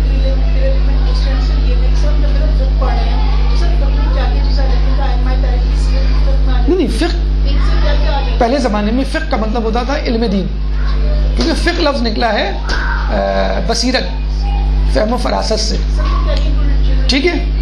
تو اس میں سب دی جاتی, دینی علوم تمام آ جاتے تھے, ٹھیک ہے. لیکن آج کل فقہ کا مطلب ہوتا ہے احکام, فروع دین, مسائل, حلال حرام کا سمجھنا. تو آسانی کے لیے فقہ کو الگ کر دیا گیا, اخلاقیات کو الگ, تاریخ کو الگ, قرآن کو الگ, عقائد کو الگ, آسانی کے لیے. فقہ جو ہے وہ توضیح المسائل, ایز سمپل ایز دیٹ, توضیح المسائل کے مجموعے کا نام ہے. وہ کتاب کی صورت میں ہو, وہ ویب سائٹ کی صورت میں ہو, یا ریٹن یا اورل, جیسی بھی فارم میں. حلال حرام کا علم, اور حقیقت میں یہی اصل علم ہے, یہی اصل علم ہے. یعنی اگر کوئی شخص, جو حدیث کا مفہوم ہے یہ کہ اگر کوئی شخص کہ میں بہت زیادہ عالم ہوں لیکن اس کو حلال حرام کا نہیں معلوم, تو اس کا سارا علم جو بیکار ہے. اور ہمارے یہی ہے, career, doctor, engineer, professor, MBA, IT, تمام کا علم دیا جاتا ہے, لیکن علم جس کا علم نہیں دیا جاتا وہ عقائد کا علم ہے, یا حلال حرام کا, یا جسے کہتے ہیں کہ مسائل دین کا, وہ ہمیں نہیں آتے. اور وہ ہم توہین سمجھتے ہیں کہ ہم کیوں اتنی چھوٹی چھوٹی چیزوں کا خیال رکھیں اور مبتلات وضو اور مبتلات نماز کو یاد کریں. تو یہ اصل اور سب سے اہم دین ہے. بلکہ یہ بھی کہا جاتا ہے کہ علم دین کے لیے اوور آل کہا جاتا ہے. حدیث آپ نے سنی ہوگی, آخرت کمانا ہے تو عابد بنو, دنیا کمانا ہے تو تاجر بنو. دین, دنیا اور آخرت دونوں کمانا ہے تو عالم دین بنو. عالم دین میں اسپیسیفکلی فقہ کے علم کے لیے کہا جاتا ہے کہ یہ کبھی آپ کو کبھی بھوکا نہیں مرنے دیتا. اور یہ حقیقت ہے. جتنے بھی کاروان میں جو حضرات جاتے ہیں عالم دین ان میں فقہ میں ایکسپرٹیز ہوتی ہے. آپ دیکھ لیں جن کا شہرت کا ڈنکا بجتا ہے فقہ میں ایکسپرٹیز ہوتی ہے سب سے زیادہ عموماً. ویسے تو علم دین کے لیے عموماً کہا جاتا ہے کہ دین اور دنیا دونوں اس سے مل جاتے ہیں. وہ الگ بات ہے کہ جب ان کو جنت یا آخرت مل جاتی ہے تو پھر ان چیزوں کی اہمیت نہیں رہتی. لوگ کہتے ہیں آپ تو کہہ رہے تھے کہ بہت کچھ مل جاتا ہے فلاں فلاں فلاں تو جو ہے ایسے ہی گھر رہے ہیں. تو پھر ان کے ذہن میں ان کے دل میں دنیا کی اتنی حیثیت نہیں رہتی. ایک شخص آیا تھا نا رسول اللہ کے مولا علی کے بعد فقر و تنگدستی کا کہہ کے, تو مولا علی نے کہا پتھر اٹھا کے اس کے ہاتھ میں رکھ دیا, وہ سونا بن گیا چلا گیا. دوسرے دن آیا پھر پتھر اٹھا کے ہاتھ میں رکھ دیا, سونا بن گیا. تیسرے دن آیا کہنا مجھے شرمندگی ہوتی ہے بار بار آتے ہوئے, آپ سکھا کیوں نہیں دیتے مجھے؟ نہیں سکھا دیں تاکہ میں اکٹھا پہاڑ کو سونا بنا کے یہ کیا چھوٹا چھوٹا, خیر یہ تو ہم ہوں گے تو شاید یہ کہیں گے. انہوں نے کہا کہ آپ مجھے سکھائی کیوں نہیں دیتے؟ تو مولا علی نے کہا کہ اس کے لیے تو ہمیں ہمارے پاس رہنا پڑے گا تمہیں. کہنا ہاں میں تیار ہوں, کوئی ایسا مسئلہ نہیں, سونا بنانا بہت بڑا فن ہے. تو چند دن وہ رہتا ہے, اس کے بعد جانے لگتا ہے. تو مولا علی کہتے ہیں ابھی تو میں نے تمہیں سکھایا نہیں. تو اس نے کہا کہ اب مجھے اس کی ضرورت نہیں. تو حجابات ہٹ جاتے ہیں. جب حجابات ہٹ جاتے ہیں تو آپ کو اپنے حصے کی جنت نظر آ جاتی ہے. جب آپ کو اپنے حصے کی جنت نظر آ جاتی ہے تو پھر آپ کا روزہ ہو جاتا ہے. آپ کو معلوم ہے روزہ جو ہے 7 بجے کھلے گا, تو 6 بجے آپ بسکٹ سے کیوں توڑیں جب امی نے آپ کے لیے دہی بڑے چھولے لذیذ غذائیں پکائی ہیں اور روزے کا ثواب بھی ملے گا. تو پھر آپ چھوٹی موٹی چیز سے روزہ کیوں توڑ رہے ہیں؟ یہ تو گلٹی کانشیس روزہ توڑنے کا. اور پھر وہ چھوٹی موٹی چیز سے پھر امی وہ افطاری تو نہیں دیں گی, ہاتھ ماریں گی, چلو ہٹاؤ ہاتھ, یہ روزہ داروں کے لیے ہے تمہارے لیے نہیں ہے. تو جب آدمی دیندار بنتا ہے تو حجابات ہٹ جاتے ہیں. مولا حسین نے نہیں دکھائے تھے اپنے اصحاب کو یہ تمہاری جنت, یہ تمہاری جگہ, یہ تمہاری جگہ. تو انشاءاللہ آپ کے حجابات جب ہٹیں گے یا کم از کم یقین اتنا زیادہ محکم ہو جائے گا کہ بازیچہ اطفال ہے دنیا میرے آگے, ہوتا ہے شب و روز تماشا میرے آگے. آپ ہنسیں گے لوگوں پہ کہ لوگ جو ہے کس طرح پاگل ہوئے جا رہے ہیں اور دنیا کے پیچھے بھاگ رہے ہیں, جس طرح لوگ اب آپ پہ ہنستے ہیں. ایک درود پڑھ دیجیے محمد